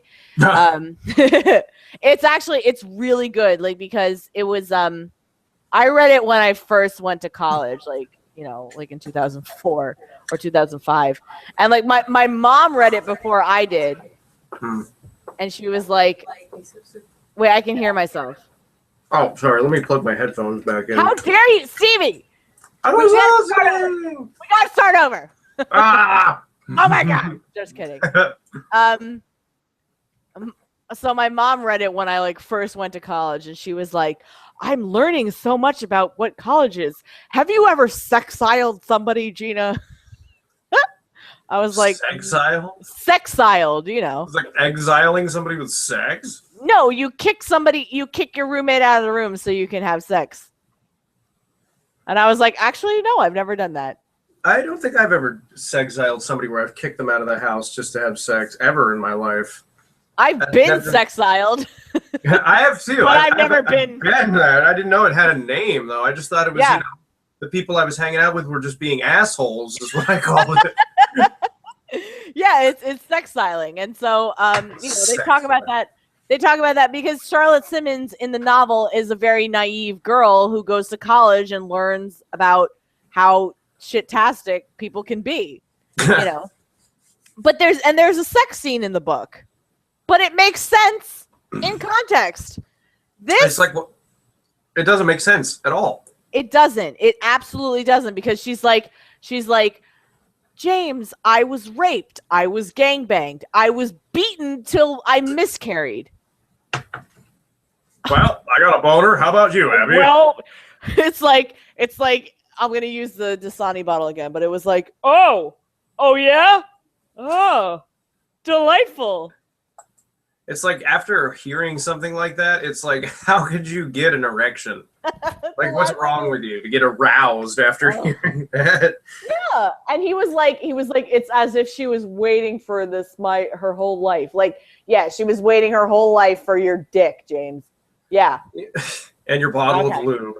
And your 4-inch fucking cock with that little bottle of lube. Like, come on. It was just insane. Oh, Evan, I need your bottle of lube for my cookie. Oh, Evan. It's true. And that's just if. Well, the way he describes Abby, she didn't need a bottle of lube. Shit. Fucking rainstorm, dude. Rainstorm. Oh my God. It's true. Like that's what really bothered me. Just the fact that if Abby is a rape survivor, as you told us, why would he not make sure she was okay with this? He doesn't at all. He just is like, well, sexual intercourse is happening because I want it to happen. Yeah, pretty much. Baby.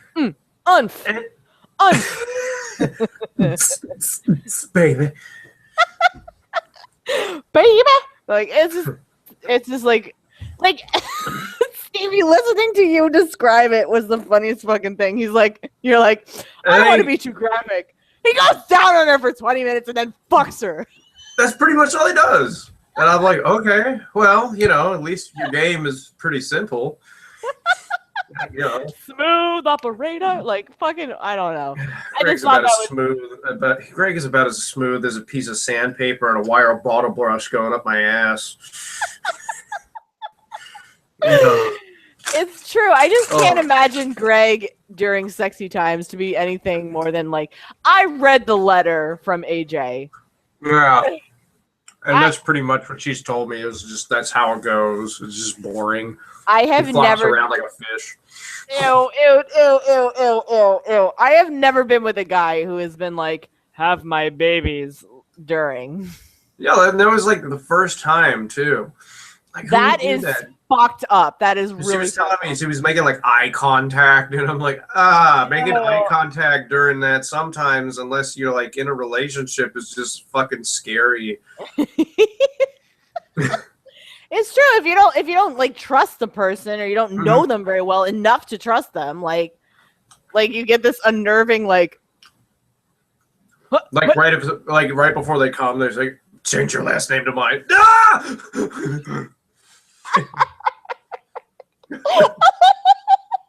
Have my children. Or like that. Pretty fucked up. Greg's pickup line. This is pretty fucked up. His pickup line is probably like, hey, let's don't turn this rape into a murder. That's his pickup line. Is it okay if I blog about this later? Oh. Well, I guess if you're going to dump me, then you're just going to have to sign this waiver. What is that? It says that I have the right to vlog about you anytime. Fuck it, I don't even need the waiver. I'm going to just do it anyway. Oh my god. Slandering waiver. It's what like he did that... to her after all that was so shitty, too, because he went on his Google Plus for like days and harassed her on there. Oh, I would like sew myself shut if I ever... If I ever like banged Greg. Ew, I'm knitting with my vagina closed. It's like no one is ever like no. Fuck that noise. I can't. Oh God. Like there was just no need for a sex scene other than like Greg was like probably horny. Use the bottle again. Probably just like during like I mean one-handed writing the whole chapter. What? Just typing with one hand, like, or like more like this. Oh God! Like, okay, there's a sex scene in my book too, and I've said that in my read-throughs, but like it makes sense in context. Yeah, like I said in my review, in the book Twilight Eyes by Dean Koontz, it makes sense there too. Because like these two characters didn't know each other at the beginning of the story. They get in a relationship, and it's just it's a progression of their relationship, especially when they realize that, both of them come from pretty fucked up lives, and they're in a very fucked up situation, but they're that fucking much in love. In fact, actually, the love story in that book is just about as screwed up as the one in Greg's book, but the sex scene in it makes more sense to be there because, it's written by a guy who, I don't know, knows how to fucking write a book. And knows how to fuck. What? Yeah. like in my book, it's more like, it's an ex-boyfriend and ex-girlfriend character, and they like reconnect, and there's a lot of feelings still there, and it makes sense in context. They reconnect anyway. Oh yeah, they do. A lot of it, like I said it in my read through. I wrote a lot of it while I was like drunk in the Dominican Republic. I was like, this is fucking great. But the way that I like paired out the relationship and the progression of them like falling back in love or like whatever it is, Yeah. It's more senseful. You know what I mean? Sensual. Well, it makes more sense in context versus like I just wrote you a letter. Must have been a damn good letter. No, not really. No. I know. Like Greg like took the letter and like wrapped it around his dick and just he had his love musk sprayed all over it. Musk.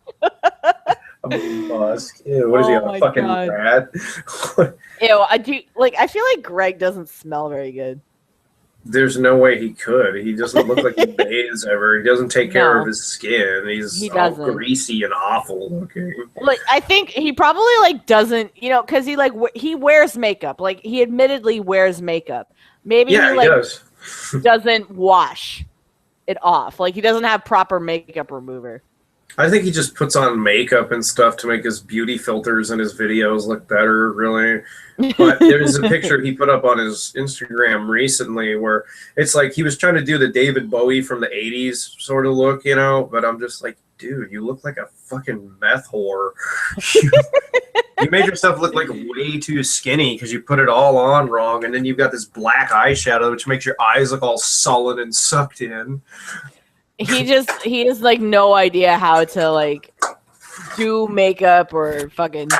No, he doesn't. It's just so creepy. It is creepy. He is just a creepy fucking guy, and like I'm trying to like think back to parts of the book that the book quotes where it's like it's a book. It's not a book. It's the literal definition of a book, but it ain't a book. Right, exactly.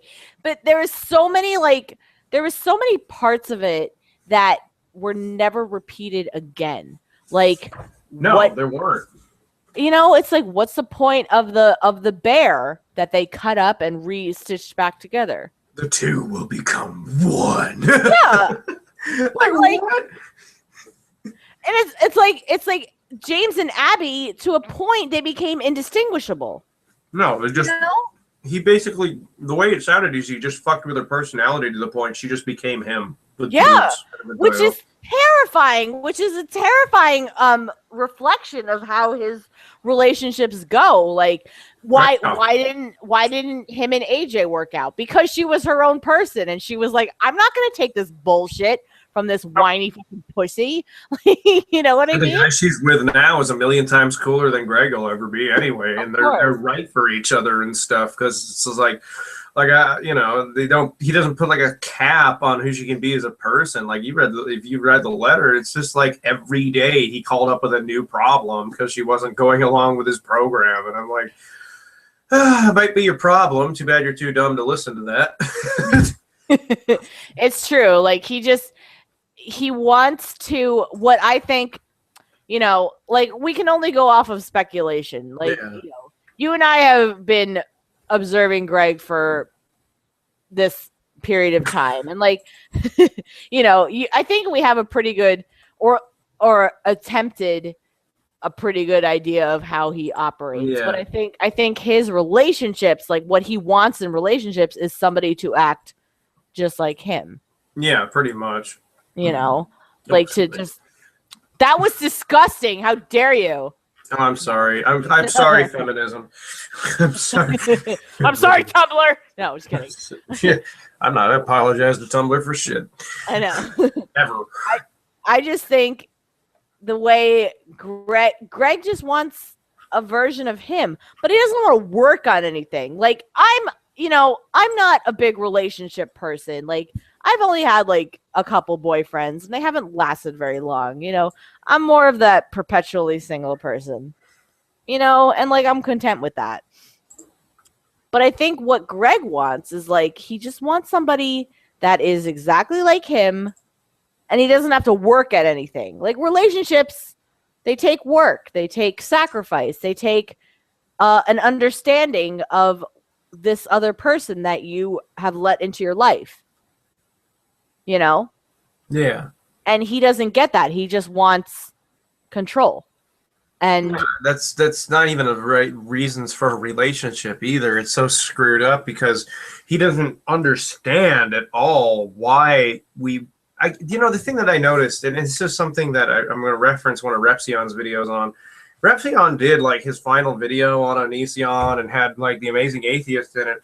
And the Amazing Atheist described like that they were going to be like, him and Onision were going to be on Steve Wilkos or something. They wanted to have those two on there. I remember that. Yeah. And he goes and he says like he didn't get it. Like, he's just so obsessed with drama that he didn't understand that when I said, look, I don't want any part of this, he just kept going like I was just making it up. you know. Which is it's so fucked up. And that to me is like, it's like all Greg wants is attention. Like the fact that you and we've been here for like 2 hours already talking about him. I bet Greg, I bet Greg is like jerking off, doing this shit again. Mm-hmm. You know, no, and his chair is thoroughly glued to his floor now. If it's dried by this point, that shit ain't moving. His chair, it's glued to the floor at this point. That shit ain't moving. No, not at all. And like, you know, on one hand, you have to think like, no, we shouldn't give this guy any attention. But on the other hand, it's like, no, I want to just let people know that this is not something to be lauded. This is not something to be looking up to. And this is not something that should be appreciated. And the crazy part is when he doesn't get attention, he just runs wild. It's weird. Like there were times where I thought that Greg had some kind of high functioning autism, because if he hasn't, he could possibly be on the spectrum. You know, I don't. Because if he's not given the right kind of attention, he just goes fucking crazy. Basically, he just takes advantage of the fact that nobody's keeping an eye on what the hell he's doing. Yeah. You know, and then he just goes progressively crazier and crazier and crazier and crazier.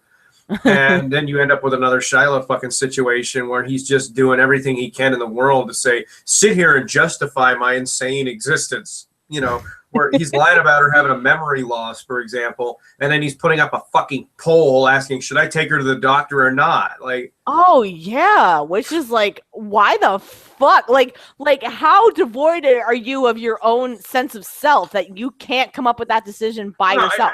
Well, the way I saw it is that he wasn't going to do it anyway because he knew it was bullshit, because there's no way that was real. But he was just fucking with his fans because he knew that if he took her to the hospital, he'd have to provide the doctors with a shred of proof that really fucking happened. So he was just fucking with the audience back, which was even more disgusting to me, because I'm like, well, you already lied about her having neurological issues. The thing that made me so mad. What was that? I said, no, he's just going to fuck with his audience more. Oh, yeah, definitely. And the thing that made me so mad was in the debate that you had, you said you uploaded this video of somebody having this mental episode, and he goes, with their consent. You know? Nobody can give you consent. Like I told him, look, I keep sharing the video of you following your God, I really should be like less rude and talk with a mouthful of food, but I give no sorts. I was about to go get the rest of my cheeseburger, but I want to finish my wine. No, hang on 1 second. What's up? Would you like to go to the mountains tonight and just kind of find a place to camp and then just wait for the sunrise? Yes. That sounds like it'd be an amazing plan. We'll do that later. I have an amazing life. I go to the mountains later. But what? You're getting a face now. Why am I getting a face? Why are you giving me the finger like that? We're talking. Leave us alone. No. She just pulled one of these like she's scratching her fucking eye. Like she's That was the thing. I'd like hate to change subjects, but Brad Pitt did something fucking hilarious like that one. Somebody was asking him a question he didn't like, and he just did one of these to like answer. Like he was scratching his eye, like That's awesome. You're a douche most of the time, Brad Pitt, but or no, not him. What was the other guy's name? Ben Affleck. I get those two screwed up. They have a similar for some reason. Because he's the dude who's gonna play Batman now. Oh, that's true. Mm-hmm. There is no God. God doesn't exist because Ben Affleck plays it.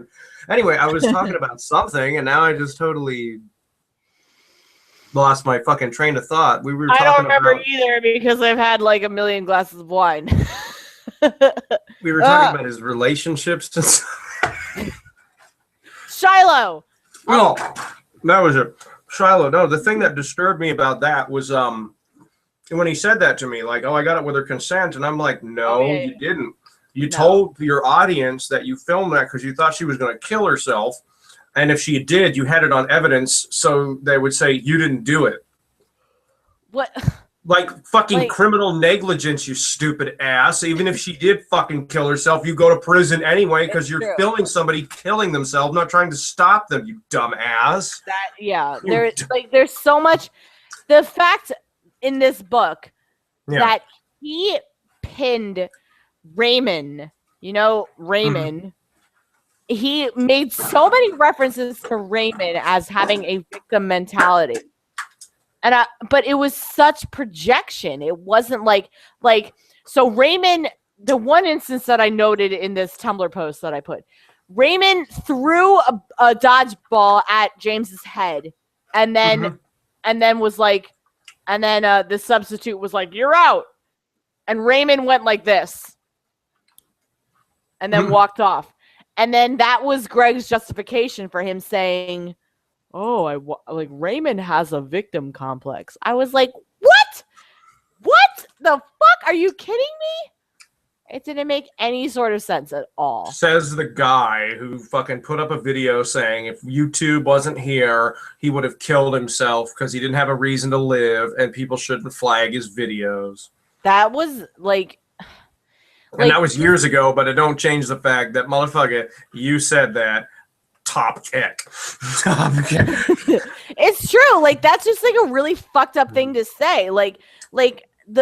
Just the fact that Greg has never not played the victim. I have never seen him take responsibility for anything that he's put out online. He always manages to blame everybody else for not understanding him it's the same with his real life. He never took responsibility for his fucking divorce. He said, "You know what? Fuck it. My ex-wife was a bitch." And I'm like, you decided to leave her for a 16-year-old pop singer. Yeah. What is your fucking problem, dude? And it was absolutely reflected in his book. James had the biggest fucking victim mentality ever. Even at the very end when they were like, "James, we want you to run for president." And he was like, "You did this to me, not knowing how I would react." I was like, "Fuck you, James. How does anybody fucking root for you? I don't understand." You congratulated me, you monster! I know. It was seriously just the most I got such a Manson vibe from the book. I just really think he should never write another book again. He's just so stupid about everything. When you put that in paper, you really are sharing a piece of who you are and what you've experienced and what you know. For the longest time with his videos, it was just speculation, but really he solidified this shit in depth too. He absolutely did, and that's what to me is most terrifying, because the fact that he came right out and said, "This is a part of me. James is a better version of myself." And it was like you, Stevie, Stevie, you've been speculating about this shit for years. You fucking nailed it, and he doesn't even realize that you nailed it. That's the weirdest part of it. He doesn't even want to accept, that I got him dead to rights on it. Because I had speculated there's two possibilities. This book, it's going to be an autobiography about his life and his YouTube shit, which I would have appreciated almost more than this, because then I'm like, okay, maybe then I can sort of get an idea of where the fuck this all came from. Right. Or the other possibility was it's going to be some kind of fiction novel, because I announced I was writing one, or been writing one for a few years now, and he's just ripping it off. And no, it's a fucking fiction novel. So, and it was the worst one ever written. I mean, it's true, you write what you know. Mm-hmm. And there's nothing wrong with basing a character off of yourself, or basing experiences. Like my book that I'm writing, a lot of it is based off of stuff that I went through in my life. A lot of the characters are based off of people I know, or exaggerated versions, and it's more of a nihilistic version of myself. Based in a newsroom. In the book that I'm writing, actually, my lead character is based off myself as well. But he's more like the way they wrote Peter Parker or something like that in a comic book, where it's just a sort of an exaggeration. Of course, and that's totally that's legitimate to do, and it's it's totally fine to do that, because you write what you know. And the fact that this was Greg's manifesto in a sense. It was like it really was. The Gregafesto. The Onision agenda. Onisa Festo. But like, what else can he write about? That's what I don't understand. Like, he wants to write another book on veganism and watch PETA condemn it of all things. PETA's like, this is the worst thing we've ever read ever. What if he just writes about like circumcised penises? I know a person or who actually knows people at PETA who've seen his videos, by the way. And they're like, oh, wow. Like, if PETA is, like, giving you shit, then yeah. Because, like, even they don't really 100% agree with his videos on vegetarianism, from what I was told. And I'm like, you're the motherfuckers who compared chicken coops to the Holocaust. Oh, yeah, definitely. Real bad to piss those people off. Yeah, you gotta be a real big fuck up. You have to be Hitler himself saying, I don't appreciate your misportrayal of what I did. I don't even like chickens. These chickens, they're horrible. I hate them. These chickens, I dislike them just about as much as I dislike Jews. I like that. Just, yeah, for real. Shit. That's just ridiculous. And I just don't understand. So besides the criminally insane, who would you recommend this book for? I don't even know. Like people who want to learn what not to do when you write a book. That's basically all this book is for. It's people who just want to laugh, or like there's times where like you just want to scoff at something, you know? Yeah. And that's how I feel about like both the Sex and the City movies. I watch them when I just feel like scoffing at something because they're so horrible. You know, I never paid attention to that show, mostly because I was like 10 when it was on. But no, you're a better person for not, because. Well, you know, insane. I mean, you know, the chick, she has the face of a horse, and I just didn't, you know. I mean, I watched Sex and the City a million times, but like I hate it. I watch it to hate it, basically. Yeah, I never paid attention to those kind of TV shows. Like everybody said, you should watch like Californication, and I did, because I love the X-Files, and I'm like, well, this is just a show of what Mulder did when he wasn't at work then. And it makes so much fucking sense when you think about it like that. That's awesome.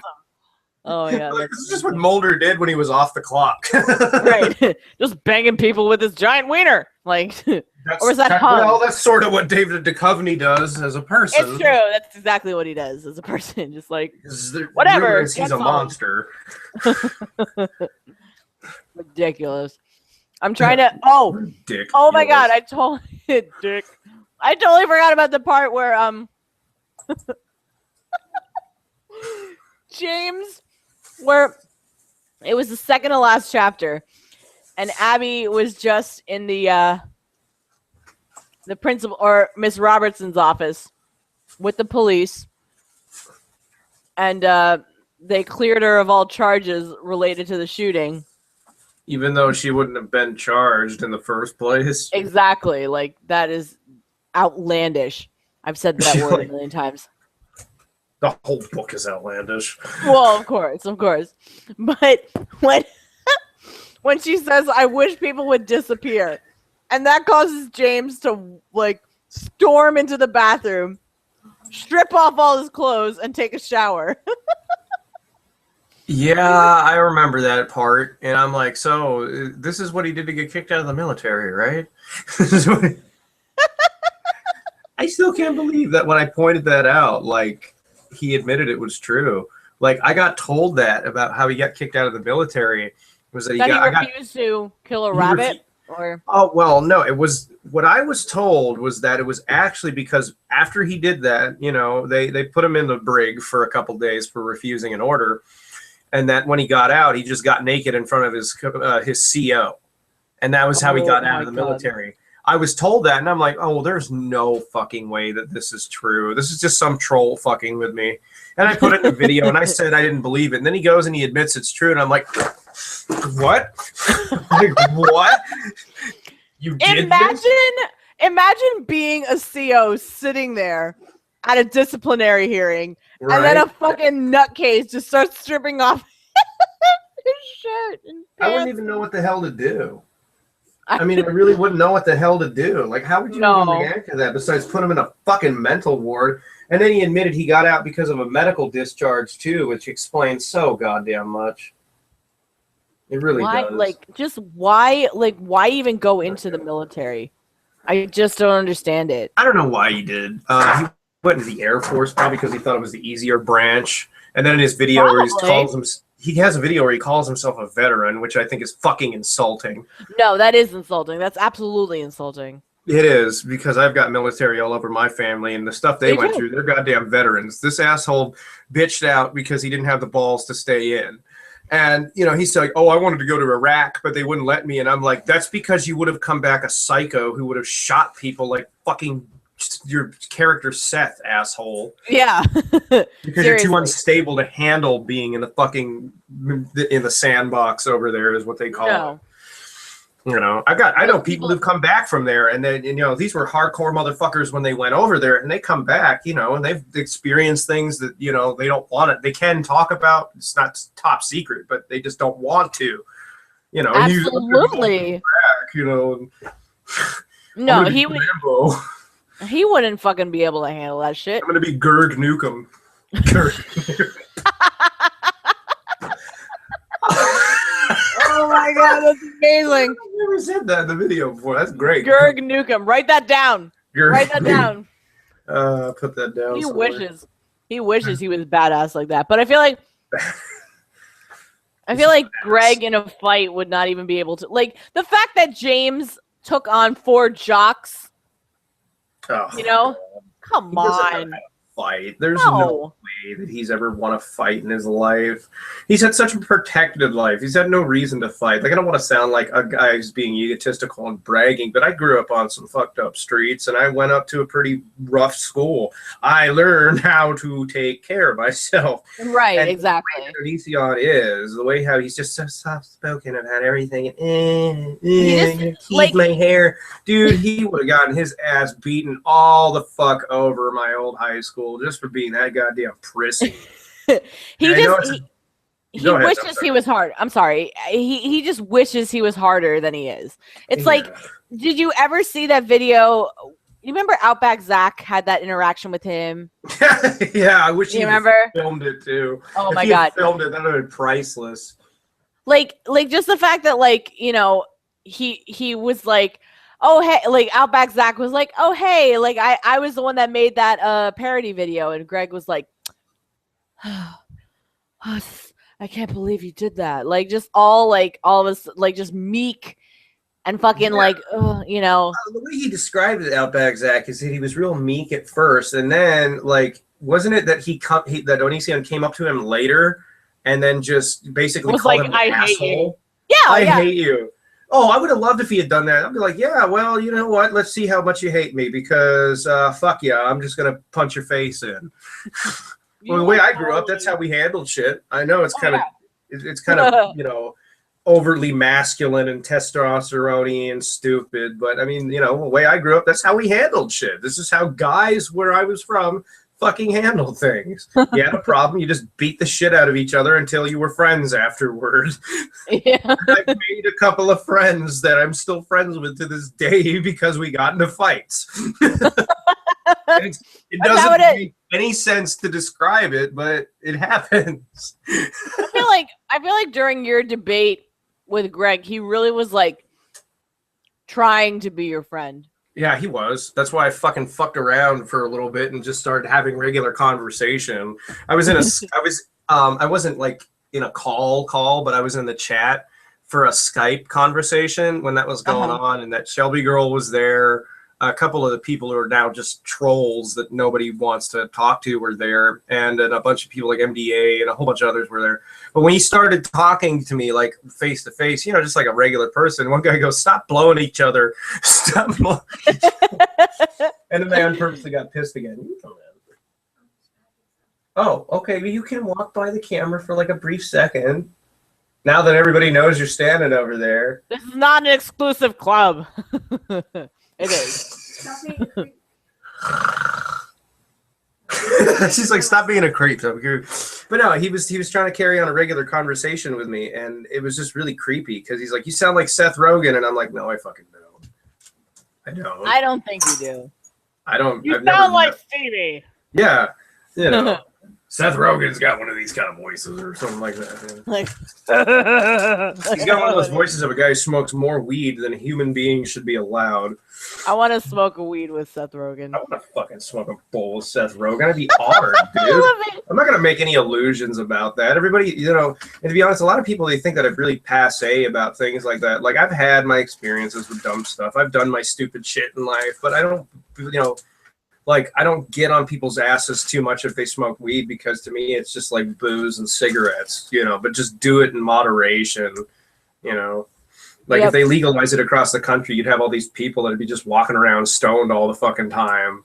And I was like, oh no, there has to be like some kind of regulation on that. But I didn't even know how the fuck I'm bringing that up because I brought up Seth Rogen, but you know, he was talking to me. He's like, you sound like him. And we just start talking like regular people. And I don't even care about what he's talking to me about. I'm just doing it because I want to see how bad he wants to change the subject.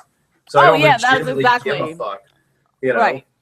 All he cared about was changing the subject so he didn't have to answer your questions. Yeah, and then I asked him some like real shitty questions too. I'm like, so you know, you and your ex-wife and all this, and he was like, I don't want to talk about that. And I'm like, well, shit, that goes like 90% of my questionnaire. Like, it's like, why did you crash your ex-wife's car up in the mountains when you were going across state lines to fuck a 16-year-old? Like, oh god, that creeps me out so much. And like, I see so many posts on Tumblr that it's like, don't fall for an older guy. He just is manipulating you. And I'm like, that is so creepy. Like, yeah, Greg. He's the one who puts him up there too. And I'm like, that's what you did. You married a 17-year-old. You ever see pictures of him at his wife's wedding too? In the backyard of his mom's house? Yeah. Yeah. Oh, yeah. That is like not a happy occasion. No, it's like in somebody's backyard and shit. You know, and she's got like a $10 fucking Target. He can't even like fake happiness at his own like wedding. Oh no, the one where he faked happiness. I got to see if it's still around.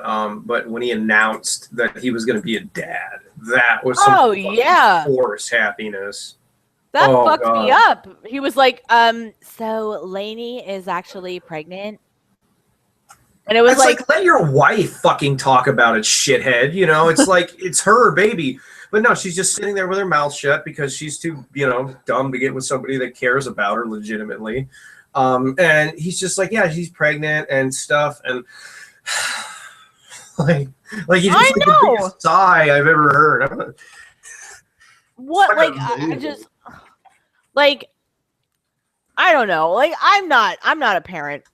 I don't know if I'll ever be a parent, but like, if my husband acted like that, knowing that he brought life into this world, I would be like, fuck you, asshole. Are you out of your like, really? Good God. Like, I'll tell you from experience, like, because a lot of people know I've got a kid and she'll be 7 months old, or not 7 months, Jesus Christ. She'll be 7 months old after 7 years. She'll be 7 years old soon.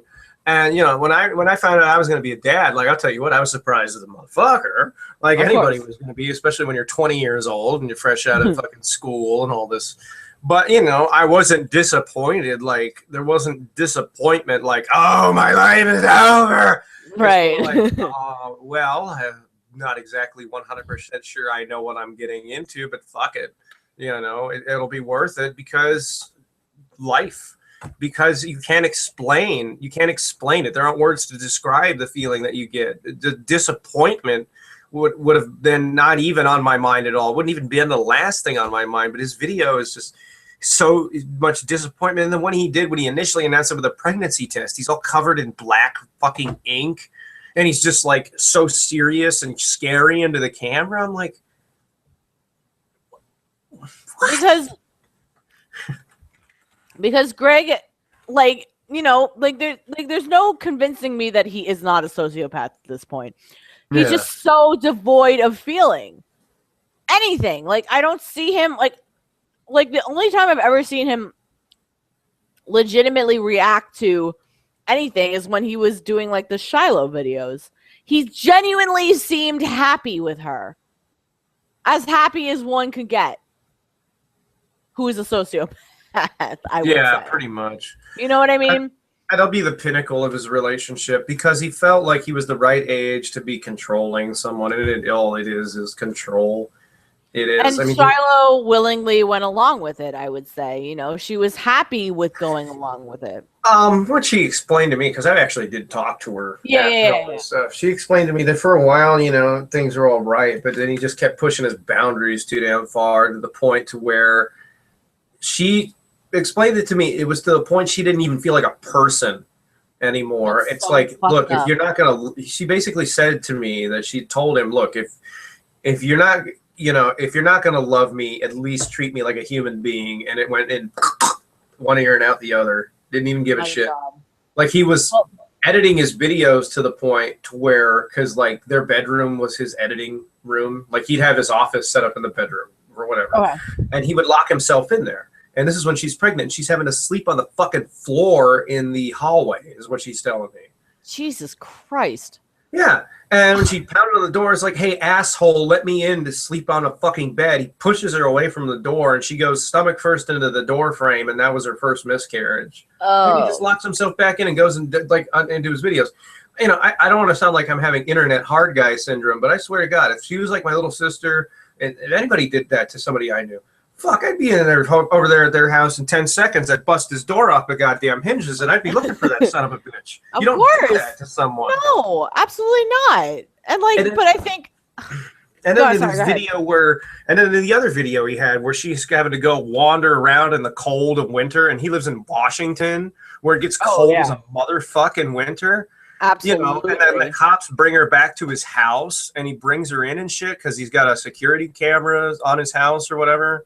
You know, which I don't fault him for. I mean, you know, it's a fucking crazy world we live in, whatever. You know, who knows? Maybe a bunch of clown-dressed rapists will show up at your doorstep. You never know.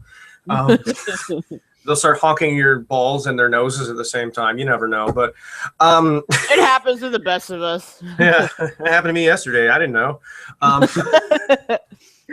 But she goes, and the cops, like in the ambulance, people drop her off at the house, and I'm just like, why didn't any of these people ask, hey, fucker, why were you letting a pregnant girl walk around like this? Yeah. You know, it's just like, I don't know. The craziest one, if we're talking about the Shiloh shit that happened to me, is after he did that video where he had filmed her having a breakdown. He's following her around with a camera, and then he abruptly left. Fucking heart. Yeah, where he abruptly left. Yeah, he went. He took off for Los Angeles. Yeah, let's fucking face facts. He left for Los Angeles because the cops probably wanted to know, why the fuck do you have a girl that's this young living across country lines in your fucking house? And what the fuck is this story she's telling us about where you won't let her go back home? He beat cheeks just to avoid the fucking cops. That's where all that Canadian mafia shit had to come from, because there's no way in hell anybody in their right mind would believe that fucking story. He beat cheeks and he lived with Sear for a while because he was hiding from the goddamn cops, and he goddamn knows it because he's that big of a scumbag to fuck up his life that much on his own if nobody's watching over him. That's why I think he has high-functioning autism or something like that, because if nobody's monitoring what he does, he just goes nuts if he doesn't have somebody to control his behavior because he doesn't know how to act. Yeah, he just, like, like, I remember in one of the videos, one of your videos, one of your rants about him, I don't remember which one, but you said that like resonated with me, where you're like, normal people don't act like this. Like normal people don't act like they don't. They don't. Like nobody in the world acts like Greg does. I mean, like I'm sure they do, but like maybe they just don't put it out online like he does, you know. Well, you know, I mean, I've had my bad things in relationships. Trust me. I mean, somebody took like a fucking Skype fight of my fiance and I. They put it on YouTube and shit recently, and they're like, "See, look, he's an abusive fuck." And I'm like, you can take things out of people's lives and you can take them out of context and shit. So I've had it happen to me, but the thing is, you know, to the extremity that this guy's taken it. No, nobody does that. Nobody says that. Nobody shaves their fucking girlfriend's head and films it and then goes and does all the shit that he subsequently fucking did and then just hey guys, follow this poll and see if you know I want to take her to the hospital or some shit. Nobody in their right fucking mind does this. It just like you just have to wonder exactly what is wrong with this guy. Like obviously there's personality issues there. Like there's obviously a personality defect there. I wonder if it had anything to do with his mom raising him as an indigo child. Have you ever heard of that? I did. I have heard of that, Yeah. which is Like, I guess like a supernatural. what it is, oh god, these people that believe in this are fucking lunatics. The people who came up with it are fucking lunatics. But basically what it is your kid is born with all these special supernatural abilities. They're smarter than other kids and all this other crap. These people are basically what they're doing is they're raising their kids to think they're better than everybody else, to be little mini Onisions, and then run away from accountability for their actions. They always turn out the same. They turn out more or less the way he did. And he admitted that his mom like raised him to think he was one and shit. And I'm like, well, fuck. Oh shit. Yeah, you screwed. I mean, well, see, that's the thing. Like, you know, I think like we talked about it briefly yesterday. I said like if you had to diagnose him, I know it's difficult to do online, but if you had to diagnose him, I would say you said that he has narcissistic personality disorder. He has. He's. Let's see. The way I would put it is he's a self-aware narcissist with sociopathic tendencies. There's a guy on YouTube named Sam Vaknin who writes books on narcissism, like to the extent Greg has, and that's because he's afflicted with it himself. So he's writing it from a first-person perspective. Like he's like a fucking authority on it, apparently nowadays. He's like a real psychologist who has these issues himself. So he writes books on what he goes through, and that's where a lot of the DSM qualifications for it are coming from this guy's books. Which would make the most sense for them to come from that, you know. And if you, like, his name is Sam Vaknin. I'll send you his name on Skype. But when you watch, his please videos, do. I'm very interested in that. When you watch his videos and you listen to him describe it, it's fucking word for word what this motherfucker does. Is literally the same shit. That's crazy. Because, like, you know, I'm not like I didn't take any psychology classes in college. Like, I'm not like, but I read about stuff. I read about like what's in the DSM. And all that stuff. I would say, like, if I had to diagnose on like a totally amateur basis, I would say he has narcissistic personality disorder. And like we were saying yesterday when we were talking, like I know that I can be very narcissistic at times. Definitely. Like I'm like there's times I'm self-absorbed, I'm selfish. I think I'm super hot. Everybody can be a little vain, you know. Of course. But there's a huge difference between self-confidence and narcissism, like, you know. And I think the thing is a lot of Greg's fans don't see that kind of blurred line. They're just they don't. Not at all. And that's what's most terrifying to me. Like, because they don't, like I said earlier, they don't know the history. They don't know that, you know, he's literally admitted that this is kind of how he lives his life. They just see it as YouTube shit, and that's kind of what he wanted. You know, and it's such a disservice to people, and it's so fucking dishonest. It's heartbreaking, really, because you got like all these kids that want to idolize this guy. And then we wonder, you know, it's really a comment on our society these days. We wonder what the fuck is wrong with our society. I'm like, well, maybe it's because we've enabled guys like this to put themselves on a pedestal and say, idolize me, be like me, you know, be a self-absorbed fucking jockey munch, basically. Well, yeah, I mean, like a cockstain like me. I mean, like, for all intents and purposes, you see these people on YouTube that essentially, quote unquote, came from nothing, right? Yeah, right. Yeah, you know, right.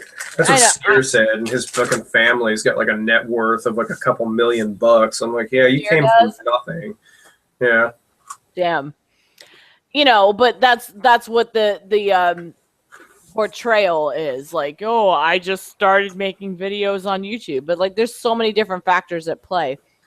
The only one I've ever believed that from is the guy, what is his name, Ryan Higa? Higa? Yeah, he actually lived in Vegas. Actually, I bumped into him a few times when I lived out there. Yeah, he lived up in Summerlin, I think it was, or like a part of Summerlin. And you know, when I used to work I had a job up there. I worked with some fucking like landscaping company with my dad for a while, and then his like main place that he would do it at was up there. And yeah, we would see Nigga Higa like film videos out there all the time. Really.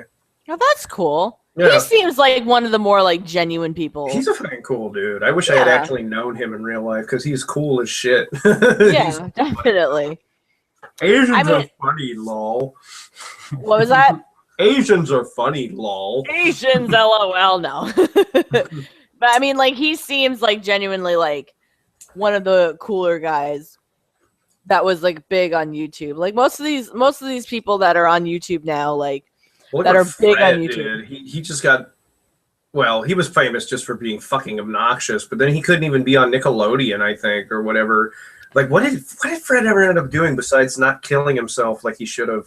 He was annoying. He had a couple movies. Oh God. That were on Netflix, I think.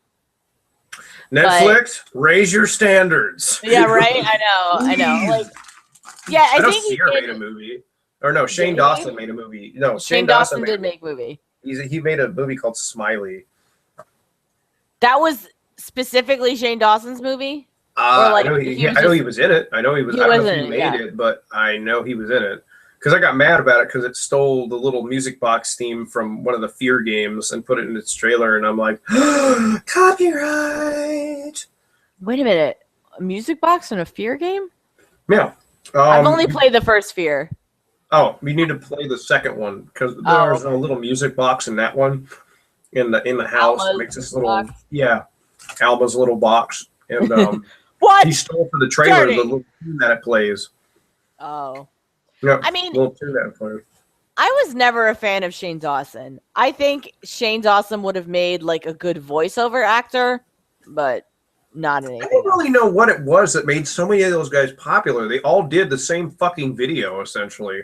It's not like Philip DeFranco, where he made the same video for years because that was his format, where it's like, he's going to be like, the pop news sort of guy, or whatever the fuck you call his content. It makes sense for him, but all these guys, like Shane Dawson, Sear, Gerg, fucker, they all did the exact same thing. It was nothing new. Like, if you watched a video by any of them, you can be guaranteed it's just going to be the same fucking kind of video. Just screaming an obnoxious comedy. Like, happy, shiny, I'm hilarious YouTuber kind of guy. Like, the way I saw it from a directorial point of view is that they just stole what late 90s fucking Nickelodeon sitcoms were all about, Like they stole that bright, flashy sort of 90s colorization, that random Rocco's Modern Life kind of fucking out of this world, all over the place kind of humor.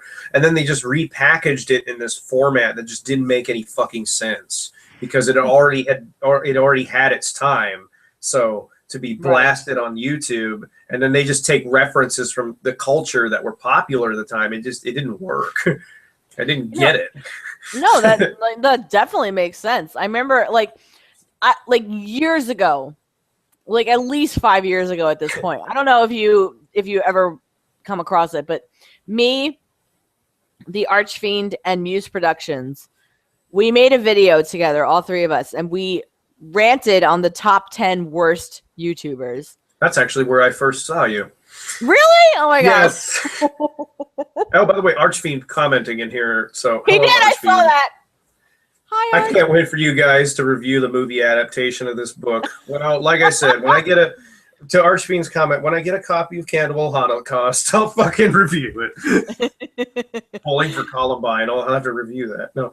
Oh my god, I actually kind of like that movie. I just hate Michael Moore, but I like that movie. Fucking fat piece of shit, Michael Moore. But I do. It looks like it hurts to be him. You know what I mean? It looks like it's just like uncomfortable being him, like physically. Yeah, well, for all we know, he might just be wearing a fat suit. He might actually be like my size underneath it. Right?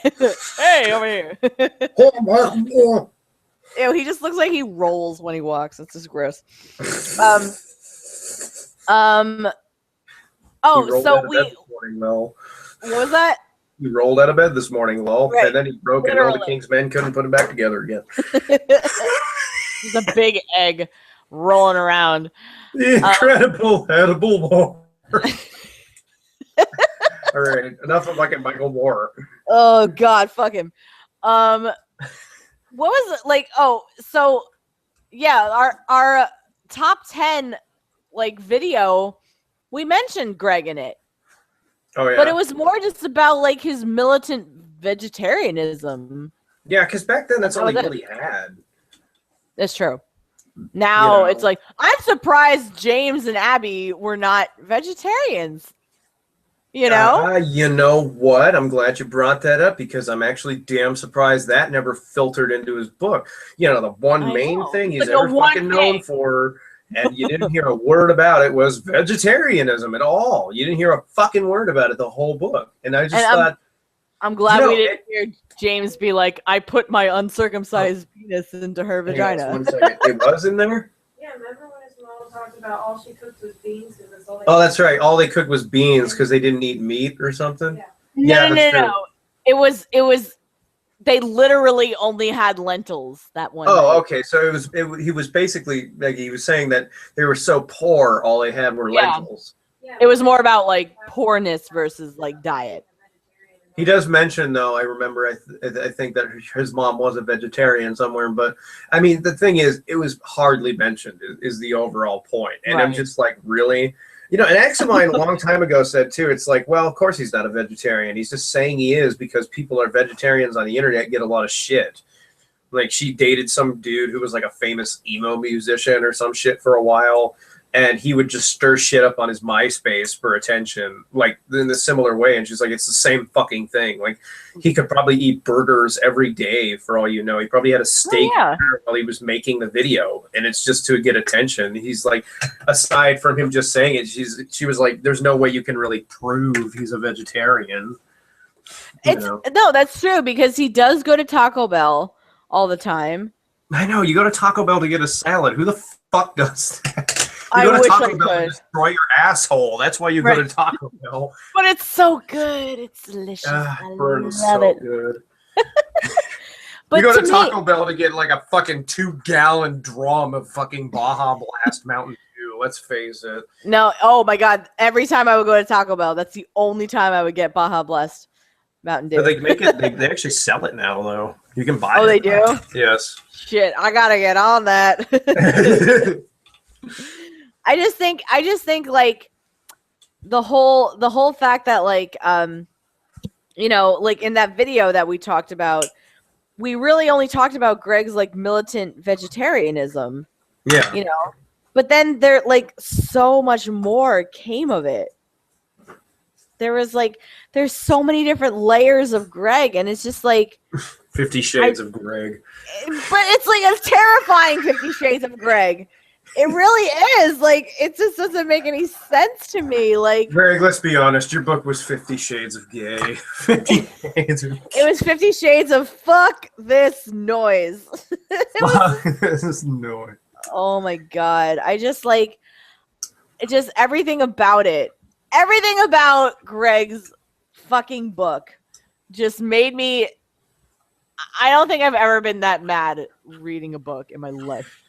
I just, as a writer, got so mad at how rushed the whole thing was. Like I said, I mean, I've been working on a book. Like I told you this yesterday, but for the people watching, they don't know because they don't read minds. But How dare they? Yeah, well, actually, it would probably be a good thing if nobody would want to read my mind. You don't want to get in here. Like, Beyonce's over there; she's shaking her head like, "No, No. what are you thinking about? Oh my God, ew!" Oh, run! Right. No, but I've been working on a book since I was in 10th grade, you know, and I've been fucking refining it because I want to make a book series out of it. And as a writer, you know, I just get pissed that somebody can get, you know, the balls to charge money for something they wrote in like 2 or 3 months. It's not a good thing and he'll think it's a good thing because he got it out there and published. And he'll probably even say, if he ever watches this, oh, well, you know, look at me. I got my book published. You haven't. Well, whoopty fucking shit. I don't need that kind of validation that it's out there. I just, you know, Of course. I've been working on mine for years.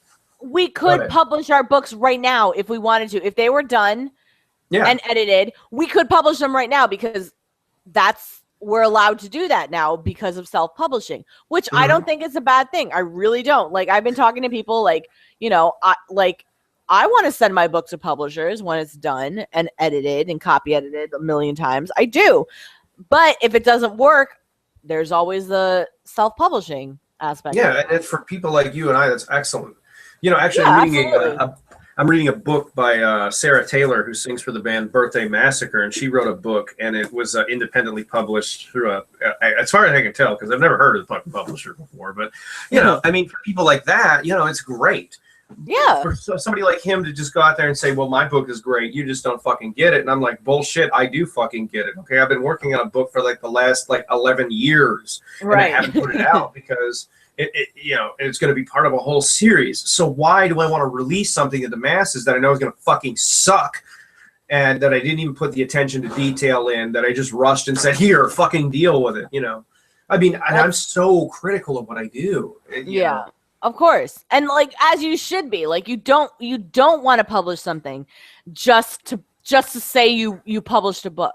Oh yeah, no. There's no reason for that other than you're a narcissist and you think that your book is going to be a fucking hit for like, and that's exactly what Greg did. I feel like he was just like he put this book out so quickly just to be like, I published a book.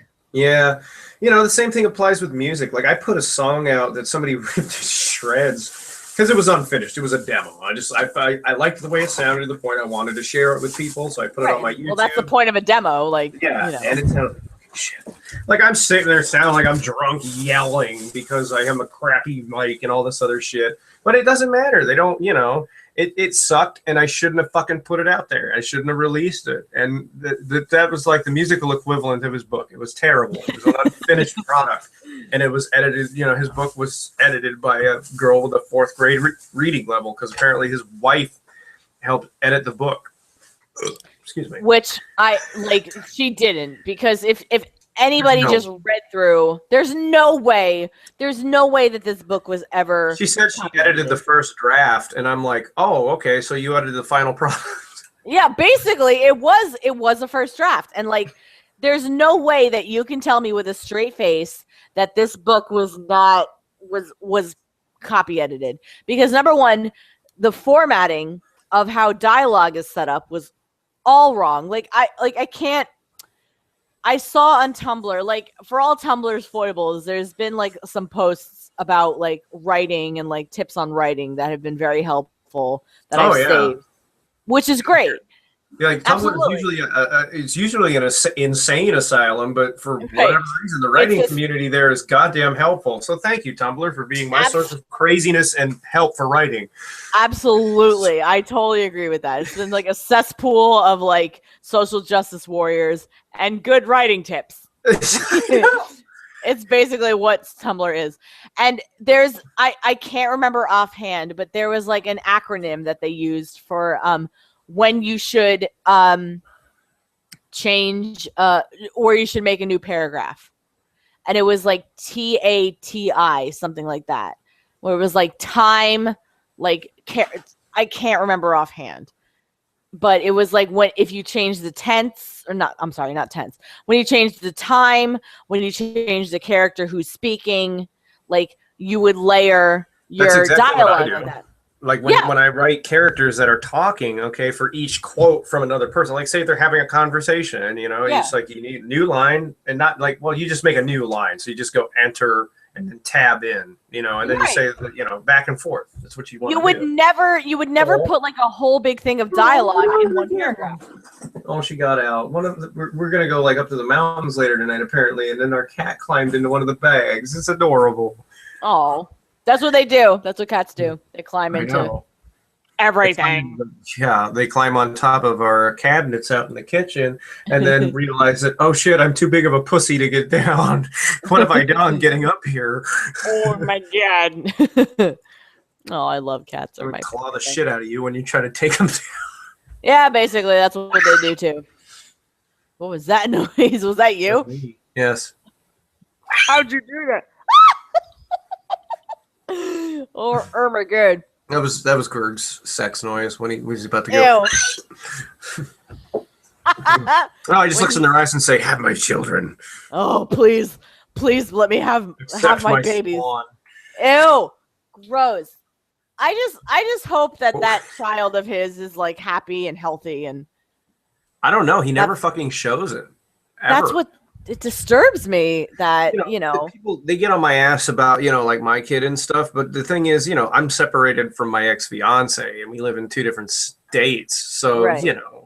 Well, not really 2 different states, but we live quite a distance away from each other. We live on about the same side of the country, but you don't never not mention your child. Yeah, no, I don't. But he just he refuses. He acts like he doesn't. He acts like he doesn't have a kid at all. No, he doesn't. All. He acts like he's never been a fucking dad. He acts just like the kid isn't a part of his life. And the thing that really pisses me off about it is his excuses. Oh, the haters will take it out on my kid. I'm like, dude, how big? I'm a cunt. How big of a cunt do you think I really am, though? That you would wish ill on a child. I'm a dad myself, and I would never do that. I'm more concerned that you don't, motherfucker, than anything else. Oh, it's like, unless there's something you want to hide. My biggest concern, and it's probably why he did this, because I voiced it pretty loudly, like I usually do, is like, I'll just wait and see how long it is before you exploit your fucking kid in a video, too, and use them as a prop. It's what you fucking do with everything. Yeah, it's true. I feel like just the fact that he made that video where he pretended to fall and kill his child. Do you remember that one? Yeah, I do. I remember he was hit in the stomach or something with a baseball bat. No. It was before Lainey actually gave birth. Another one climbed in. You got cats all over the place. She climbed in the bag. Oh. What? Are you a face? You're a face. I'm gonna get on the chair. Hey, my lion. She's gonna start clawing at the chair. She jumped out. Oh, I love cats, but no, I think I know what video you're talking about. Though he tripped and fell on his pregnant stomach or whatever. No, he was holding a fake baby and then tripped and fell and was like, "I killed my child." Why is that something I could easily imagine him doing anyway? I know. Like, have you ever seen pictures of his dogs? His poor, I feel bad for his dogs. I feel bad. I feel bad for the turtle he fucking killed. I know. I can't believe that shit. That just made me so ragey. People get on my ass because I made a lot of videos about it, but look, I've been around animals and pets my whole life. Don't you have turtles, right? Yeah. Or you have tortoises? I have desert tortoises, and both of them are both older than my grandparents. Those goddamn things live forever. They can live literally to be like 130 years old. Oh yeah, definitely. Why the fuck they can live that old, or what reason they have to live that old, but they can. They can outlive their owners more often than anything else. But no, we have 2 of them out there, and they have little baby turtles all the time. And I've actually had a couple of them back there that were about the same size as his. They're about big, about the size of a soap dish or whatever. And what an excuse he gave. Oh, I put it out in the sun in a plastic tub because I didn't want the dogs to get to him. I wanted them to walk around. And I'm like, are you a fucking retard? You wanted him to walk around in a bigger space, so you put him in a more confined fucking one than the one you started with. And you put him in something you knew was going to give it heat prostration and kill the fucking thing. And then after you do it, you make a video mourning his goddamn terrarium, or a picture mourning his terrarium, you dumb I know. fuck. I know. The fact that obviously you didn't care.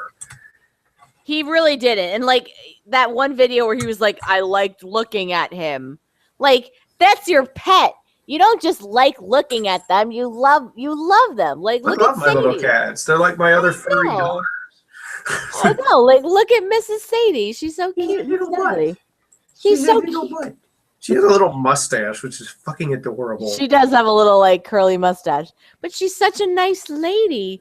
We've got a stray that lives outside. We call him Mr. Ugly Cat only because he's not really ugly. He's an adorable cat. We just gave him a goofy name, but he's this little stray and he's kind of scruffy, and we're trying to get him, take him in and take care of him. He's got a mustache, like a perfect swirly mustache on his face.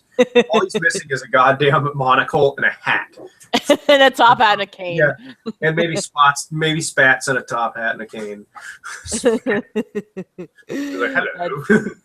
Oh, please don't do that, Mrs. She's biting at the headphone jack. I wonder what James would have done if he had a turtle. He probably would have killed it. He probably would have ate it. I would have baked it. He'd hollow out the shell and make a stew out of it. He baked his turtle. Greg baked his turtle. No, stop it. Oh, well, in a way, he did. He killed it with a greenhouse effect, which was just heat generation. And he kept saying, no, it was basking temperature. Like, no, Greg, it wasn't. You fucking killed your turtle. You know what a basking temperature is for a fucking turtle? One of my lights. Okay, these are just like regular fluorescent bulb lights. They don't even get... Ow! Okay, I lied. They get pretty hot, but... fucking burnt. I didn't realize they were going to get that hot. You like grabbed it. You're like, ow! Ow! Okay, so I'm a retard and nobody should take my advice, but... But no, like the temperature that's coming off this lamp, that's basking temperature. The sun is like way too hot for a turtle. It's an aquatic creature, not a tortoise. And the tortoises that we had in our backyard, they would like, they had a little spot they dug under, like, there was like this concrete thing in the back of our house, like a little concrete thing. And what they did was they dug a little hole underneath it to go under, which was cute. Because every now and then to go feed them, that one of its head would pop out. And I'm like, hi. Because they're cold-blooded creatures. Yeah, you can't do that. But the people got on my ass because they're like, because I made the point. I'm like, dude, everything he does is for attention. There's a huge chance that he did this to start bullshit with me again because I quit with a lot of the videos. And people are like, that's an unfair thing to say. And I'm like, is it? Look at all the things this fucker has done up until this point. You really think that killing a turtle would bug him? He looks at things on like on a different scale than other people do. A turtle to him is a pretty low end creature. He's not going to give a fuck about it. And that's the thing. Like people who are quote unquote normal, you know what I mean? They're not gonna look at something like that and it's hard to describe. Like my mom and dad actually got very invested in the Jodi Arias case as well. My mom's like, I just don't understand it. I'm like, because you're fucking normal. You're not a sociopath. Like you know what I mean? Like you're not gonna kill somebody because you think they betrayed you. No, to this day, Jodi Arias, even though she got sentenced for murder, doesn't think she did anything wrong. Absolutely no. She thinks she was completely justified with fucking slaughtering a man 3 times over. Yeah. Because why? Because he didn't want to take her to Cancun and because she was fucking insane. I've known people that gone to Cancun. It's nothing special from what I hear. Yeah, that's what I hear. But just the fact, like, it's like after that case, I read this interesting thing online. I don't know if I can find it, I'll send it to you. It was called like Men Get Stalked Too. Very interesting. I can tell you from experience too, because Jodi Arias reminds me of somebody that tried to screw me over in Vegas in a very similar and completely emotionally disassociated way, and they stalked me. Like they showed up on my fan page. And, they messaged me like, hey, I like what you do. Your videos are kind of cool. And I like the fact you're into comic books and all this other stuff. And, they lived in the same town. I thought it was kind of cool that I had a fan that lived in the same town, that didn't really happen much. Then I come to find out later they had been following me on Twitter for over a year and a half and retweeting every single thing I put up. Everything? Like, everything. And I'd actually had conversations with them before and totally didn't even fucking remember it. And then so they had a couple of conversations with me, backed out, waited. They tried to screw me over bad. They tried to screw me over with my fiance. They tried to screw me over with so much shit and didn't even give a fuck that they did it at all. It reminded me so much of Jodi Arias because of their interviews. It's just like people like this, they just don't see what they do is wrong because they just don't want to. They don't want to give a crap about what they're doing. They just focus all their crazy on one person. Is basically what happens. And it's like, like with Jodi Arias, it was like she was getting to the age where she wanted to get married and had this intense sexual connection with this guy, Travis Alexander, and it just manifested itself in this incredibly unhealthy relationship. And I think, like, I mean, let's, like, relating it back to Greg, like, has there been any healthy relationship that he's had from what we've seen? From what we've seen, Yeah. no. And from what I was able to research on him, no. It's always seemed like it's always been exactly the same. Like, what we've seen on YouTube is just always how he gets in relationships. You know, which is not, like, like I talked about this in one of my read-throughs, where I think what happens a lot of the time, or, like, if I can speculate, which we can all speculate about Greg, which is what we've been doing for 3 hours now, and I don't regret a single hour, so whatever. I'm just saying, if we're gonna speculate on how Greg perceives the world, I think he wishes he was always in this, like, honeymoon phase. And, like, that honeymoon phase, it can be great. Like, I know that, like, an ex-boyfriend of mine and I had this, like, really intense connection with each other, and, like, the hookups were fantastic, and I just really liked being around him. But then that honeymoon phase kind of ended. We broke up, but I'm older now. I can reflect back on, like, what happened, and, like, I'm a stronger person because of it. Like, all this bullshit, But it's like, once that honeymoon phase was over, I know that I wanted to go back to that, and it just, you can't. So you can't. For a relationship to be successful, you have this great honeymoon phase, but then you get this upswing of things getting so much better because you're growing as a couple. Yeah. And I just don't see, especially with James and Abby in this book, there's no growing for them as a couple. They just are obsessed with each other. They fall in love, and that's it. They're, like, already in a relationship when the book starts, but don't know it. You can write a book where the characters are in a relationship from the start, but you can actually, well, not really can. You sort of have a duty at that point to just describe it in flashback, Yeah. Oh, yeah. Like, there's no reason for us to even be invested in this relationship, because it becomes so commonplace and so repetitive. Like, why do we even care? We shouldn't, like, a reader shouldn't even care at this point. Like, there's nothing redeeming about their relationship, because they just are obsessed with each other for no reason. Yeah, no, they're just absolutely obsessed. And that's all the relationship is in this book, is obsession. And really, for two characters like that, when their honeymoon phase ends, holy shit. For two people like that in reality, could you imagine what it would be like for real when that wears off? It would be Jodi Arias, but it wouldn't be the girl killing him. I don't know. They'd probably kill each other. It'd be like Mr. and Mrs. Smith. They're just having a gunfight in their fucking house. It totally would be, because, like, it's so toxic at that point. Like the thing that just bothers me is, like, I don't like his fans that eat this up. They're gonna think that is, like, a healthy kind of relationship. And what I've seen, they already do. They follow his advice. One girl followed his pull-out method for contraception, and now she's pregnant. Oh yeah. His fucking phone, asking in his fucking forms what to do. And he's like, I don't know. I'm not you. I'm just a guy that makes videos on YouTube. I'm just a guy who gave you this fucking advice, and I don't have any obligation to be responsible with what I advise now. Like, how foolish do you have to be to think that the pullout method is effective? Right. Like, consistently effective. I've never used that. I'm not saying who I'm sleeping with, any of that bullshit, but whatever I do, I'm safe about it. I'm not a fucking idiot. I had to get a cat off a bag. What? Socks work. I had to get a cat off a bag. Throwing socks works. A cat on a bag. Everybody, calm down. Cat on a bag. I'm not but I just, God, just makes me so mad. Like, I don't know why he's just got such a distorted perception of everything, and he just exercises no responsibility with it. No, he just Ever. wishes he like.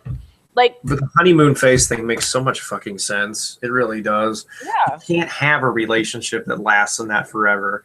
Like, No. and when it wears off, it's not a bad thing. Like, if you're still happy when that phase is over, well, then you found the right person for you. Exactly. My girl and I, we have fights all the fucking time. And then we realized later on that, wow, that was a stupid fight over fucking nothing. But we still make it work. And then you realize that, a lot of people, they don't last in marriages because they get too sick and tired of fighting over stupid shit. I think it's funny sometimes the things we argue because it just gets more and more petty. You didn't take the trash out, even though I did. Well, let's have an argument about it.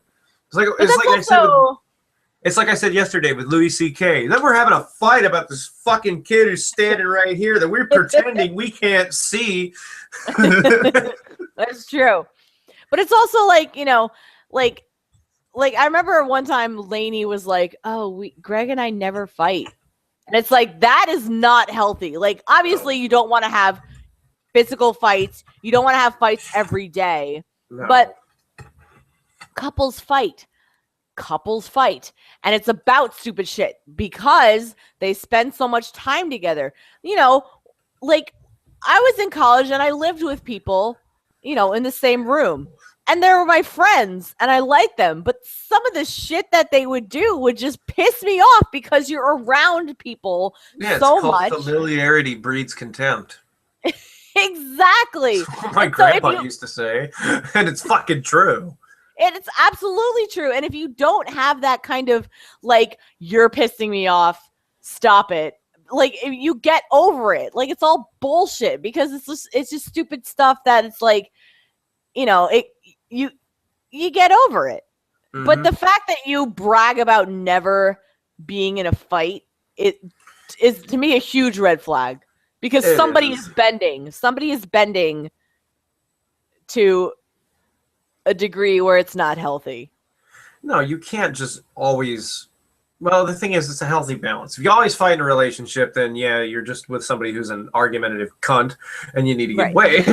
But if you never fight, then you're just kind of dealing with whatever shit they want to shell out to you, which is never, ever fucking healthy.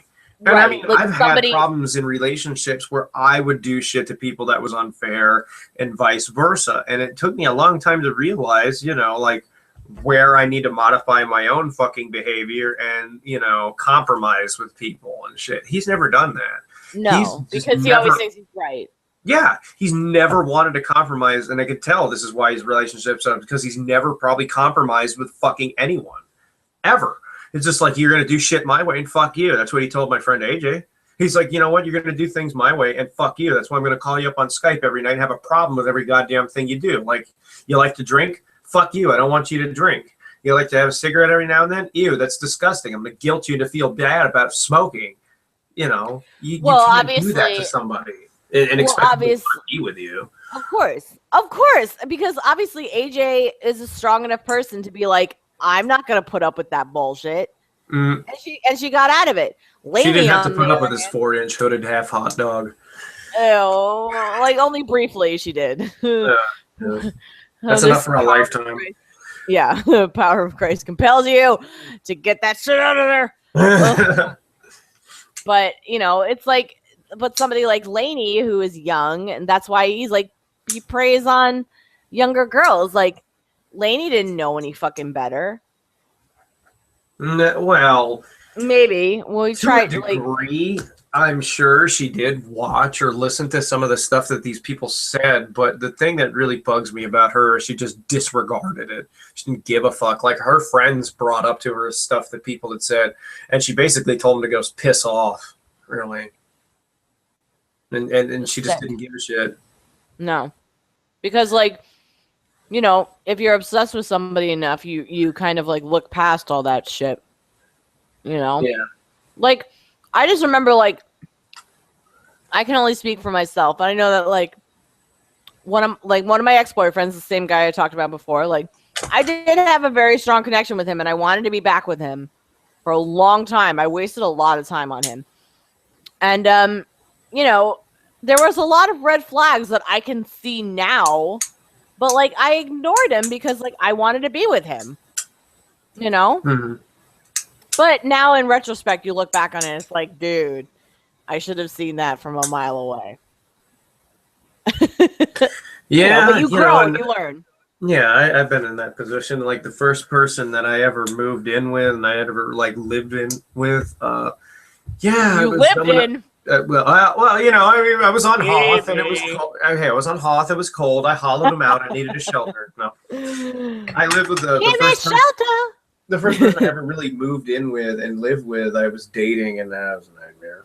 Because if you've never done that before, yeah, you know what? Live with friends before you live with somebody that you know you're in a relationship with. Because it was a fucking nightmare. A lot of fights. I've never lived with a boyfriend before. No, oh no. Yeah. Well, my fiance and I, we live together, so you know. Yeah, but she's your fiance. Yeah, that's true. Yeah. You put up with all my stupid shit, don't you? She's like, yeah. She's like, oh no. Yeah, I do put up with a lot of your stupid shit, like forgetting to flush. Ew, gross. No, okay. Oh my god, no. So, like, whenever you want to wrap this up, because we've been talking for like hours about his book. I know. I'm trying to see if, like, I'm looking through the questions I asked, see if there's anything else I was talking about. I don't know. Like, it's just like everything about it was so fail, and like I'm kind of like wondering if he is gonna write another book. Like, what would he write about? I feel like he blew his load all over this book already. Like, what else could he possibly write about? I have no idea. Like, maybe he could write about his religion thing he came up with, or how do you pronounce that? Is it Sekeska or Sekeska is what he said. Sekeska. Oh, guys, I don't even follow it anymore, but I encourage you to check out Sekeska or whatever. What was that, Baggy? Sounds like a city. Sounds like a city, she says. I think it sounds like an exotic spice. I think it sounds like a genital disease. It sounds like a genital disease. It actually is close to that. Yeah. Oh. There's a city close to that in the Carolinas. There's a city close to that named it? Yeah. Oh, wow. I don't ever want to go there. I don't ever want to go there because I'll walk out a cultist. It is. It's very like. It's like I get the feeling that like. She says hardly anybody lives there too. So maybe it is a cult commune or a hippie commune. Who knows? Those exist out here too. They're weird. I'm sure they do. I feel like I remember like watching a documentary on Jonestown. Oh God. And before they ever moved to Guyana, there was an instance where Jim Jones had everybody, they drank Kool-Aid, actual fucking Kool-Aid. They drank it at like some church meeting. And then Jim Jones said like, you guys, I just, you drank Kool-Aid that was poisoned. And either people would start crying or there were people that just accepted it. And I feel like Greg does some things sometimes to see just how much power he has over people. I feel that way too. He tests his audience. Like, he shit himself when I brought that up in my video. When I found that, he kind of figured that he had abandoned the site, probably because he was so stupid he didn't realize that websites are archived or whatever. But you know, when I love when you call him stupid. It just makes me laugh so much. He's so fucking stupid. He really is. He is so stupid. Like, you put that out on the internet and then think that, you know, it's gone forever. Fuck no. But when I found it, you know, I'm just like, what did the first, like, basically it was like, what did the first incarnation of his website look like? I was just fucking curious. Like, what was the first shit he put up? And, you know, I'm like, whoa, this thing is way back in 2005. Like, YouTube wasn't even a thing then. It was until 2006 it became a thing. He wasn't on it until 2007. But that's where I found that buried. So he'd been working on this shit for years. And he got so mad when I brought it up. He threatened to sue me. He said it was slander that I brought it up. No, it's not slander. You're just repeating. You're just repeating what he put out. How is that slander? I know. Well, Oh, then trust again, me, he's I so know. stupid. He doesn't understand what slander and libel is. No, he doesn't at all. A lot of people in this world have a lot of impressions of what they think they know, but don't make it right. Third-party perspectives are interesting. Like, slander is not something that you just dislike. Slander is like purposefully making up a story. Like, if you and I were like, we saw Greg murder a whole herd of cow with his bare hands, no knife needed. And Like, it's like, yeah, I saw Greg fucking murder a baby. Like, yeah, that's not, that's slander. definitely slander, and he could totally sue us for that. However, As much as I could see him doing it, it's still slander. right, just repeating what he put out to the internet is not slander. Yeah, no, but he threatened to sue me over it. He was like, you risk getting sued. And I'm like, no, I don't, because you probably don't make enough money to afford a lawyer for it. And I didn't slander you. I just said, look, you made this thing that's really fucked up, and it explains a lot about, how you perceive the world, which is really fucked up. It really is. And like that, like, to me, it's just like, I can't sit idly by and let somebody with this kind of platform just pontificate about shit that they don't know about to such a large and impressionable audience. Like, I feel like, not that I have like a moral obligation or anything. I just feel like I can't sit idly by and just watch the shit happen. It's just terrifying emotion. You know what I mean? Yeah, I know exactly what you mean. I couldn't either. Like, it really is hard to let go, because he always does something that pulls you back into it. And people are like, well, you're obsessed. And it's like, man, well, go fuck yourself. You don't understand why people get pulled into it, because, well, you're short-sighted and stupid. Right. But it's like, look, the guy's got legions of fucking people that watch this shit that are kids, and they're going to grow up thinking this is the right thing. And unless you really legitimately give a shit about the issue, you're not going to see it, Right. Exactly. I get trolled by people a lot who just they say that I'm obsessed, and I'm like, no, but I'm glad you see it that way, because it goes to show me how short-sighted you are. Right. It's like the thing that scares me is like these fans of his, they're like, well, all they do is just parrot back what he has said about his quote unquote haters. It's like, yeah. But then like there's also some fans that like, oh, I see what you're talking about. I'm like, good. Like, I'm glad. I've converted so many fans. I know, it's just fucking awesome. Hell, fuck yeah.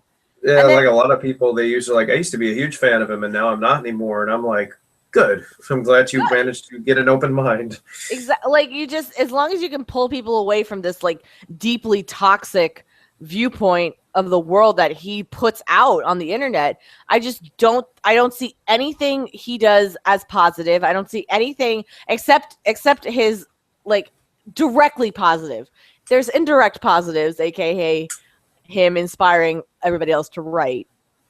Better. Exactly. That's like born without arms is a better writer. Someone just mashing their face into a keyboard is a better writer than Greg. Reminds me of The Simpsons when Homer got all fat. Your fingers are too fat. Please mash the keypad with your palm. It was the best of times. It was the blurst of times. Blurst. I love that. But like, I just don't think that, like, I have my problems with some YouTubers and shit that they put out on the internet, but like, I just don't see anybody as toxic as Greg. He's the most toxic and the most he's just one villainous. of the worst people on this website. He always has been. And I mean, there are people who've done worse shit, like Sam Pepper and all them, but this guy, he's always done just the worst, most villainous shit, because he knows what he's doing is wrong, and he doesn't give a fuck. Exactly. No, he doesn't give a single fuck at all. He's just like, whatever, he used to do shit for a long time that would test people, and he's just like, whatever, see, I got away with it. And I'm like, yeah, and eventually you'll probably do something like this to somebody in reality and wind up in fucking jail. And then, you know what? You get your just goddamn desserts. Happened Have it even Christian, but of course he had to go spray somebody with mace and a fucking GameStop. All because Sonic's arms are blue. They're blue. Blarms. Oh my fucking. They call them Blarms on the forum for it. Blarm, blue arms. Oh my god, that's funny. Oh god, Then he tried to like fucking write a boycott to Sega. Apparently, Sega is aware of all the shit he does. I'm sure they are, but which is fucking hysterical. It is. Because like I don't think like even like the most popular YouTuber doesn't have the kind of notoriety that fucking Chris Chan does. Dude, I don't think like religions have the kind of notoriety. Even the Catholic Church is like, damn it, how did he do that? Why can't we have him as like, you know, the Messiah? More people pay attention to our shitty religions. Unbelievable. But that's Onion. That's Onion. I think we covered a lot of bases here. It was like but you know, it's interesting just because like Greg does, for all of his foibles, he does spark quite a debate. Oh yeah, he does. He does. He gets people talking for 3 hours now. Yeah. Oh wow. I know. I'm gonna have a sore throat. Thanks, Stevie, for my sore throat. Well, that's not the first time I've been told that. I mean, like, rum. I would just say, like, you know, like, give me a wrap up. Give me a wrap up sentence or paragraph. A wrap up. Like, what would be a wrap up sentence? His book sucks monkey cock or something. Yeah. It does. Like a real wrap up of Dacian's book is just a big pile of unfinished crap full of stuff that you really are better off not exposing yourself to. And if you're a fan of his, not taking seriously, your future will benefit from it. Yeah, I would agree with that. I would say that any fan of Greg should probably reassess why it is you like him and why you think that this book is phenomenon. Deliciously delicious. Other than you being one of his fans, why is it your favorite book ever? Other than you liking what he does on YouTube, what really makes it the best book you've ever read? Because it's and if you can't answer, yeah, and if you can only answer it's because I like his YouTube videos, then that's not an answer. I mean, it is an answer, but it's not a good enough answer to justify it being the best book ever. And even like most of the comments I saw that were positive were just like the characters were really well rounded out. It was all generic shit. It was just like there was no specifics. Yeah, oh yeah, definitely. Oh, we totally know what their last names are and what they look like. Step one. They're great for cardboard cutouts with no faces. Oh God. So somebody asked me, they were like, what did you picture them as? I was like, James was basically Greg, but lankier. Abby was red-haired with pigtails, like braided pigtails, freckles, and she wore a Fidel cap all the time. I mean, I have no explanation for that. So she looked like Stuart Margolin. Wow. That would be a great book, actually. I know. I love the fact that people were giving like all these alternate explanations on what would make Greg's book good.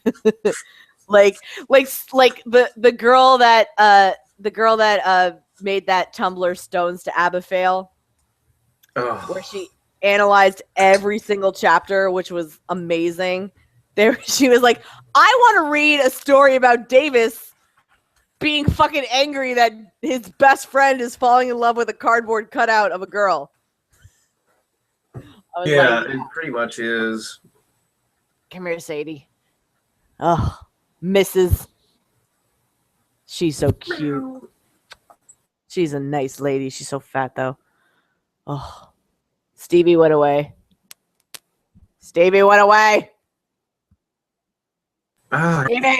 Stevie! I'm back. Okay. Well, back in time for we should probably wrap this shiz up. Yeah, 'Cause I could 3 keep hours going. is enough. Yeah, I got to get Oh. going soon too. Yeah. Because we're gonna go up to the mountains and camp. Apparently. Well, that sounds fun. I'm gonna go pass out on my couch. It's bedtime for me. All right. All right. So thank you everybody for joining. We had a lot of people watching, like 150. Oh yeah, and there are gonna be more too because this gets saved and uploaded like a regular video afterwards. So Yeah, it does. Boop boop. All right. So I'm gonna go ahead and stop the broadcast now. So woo. Stevie, thank you for joining. Hey, Me? not a problem. I had a was fucking good. hell of a time. This was great. Oh fuck yeah! Hell fuck yeah! any opportunity to talk about how much Greg sucks is a good day. Oh yes. All right. Thank you for watching, everybody.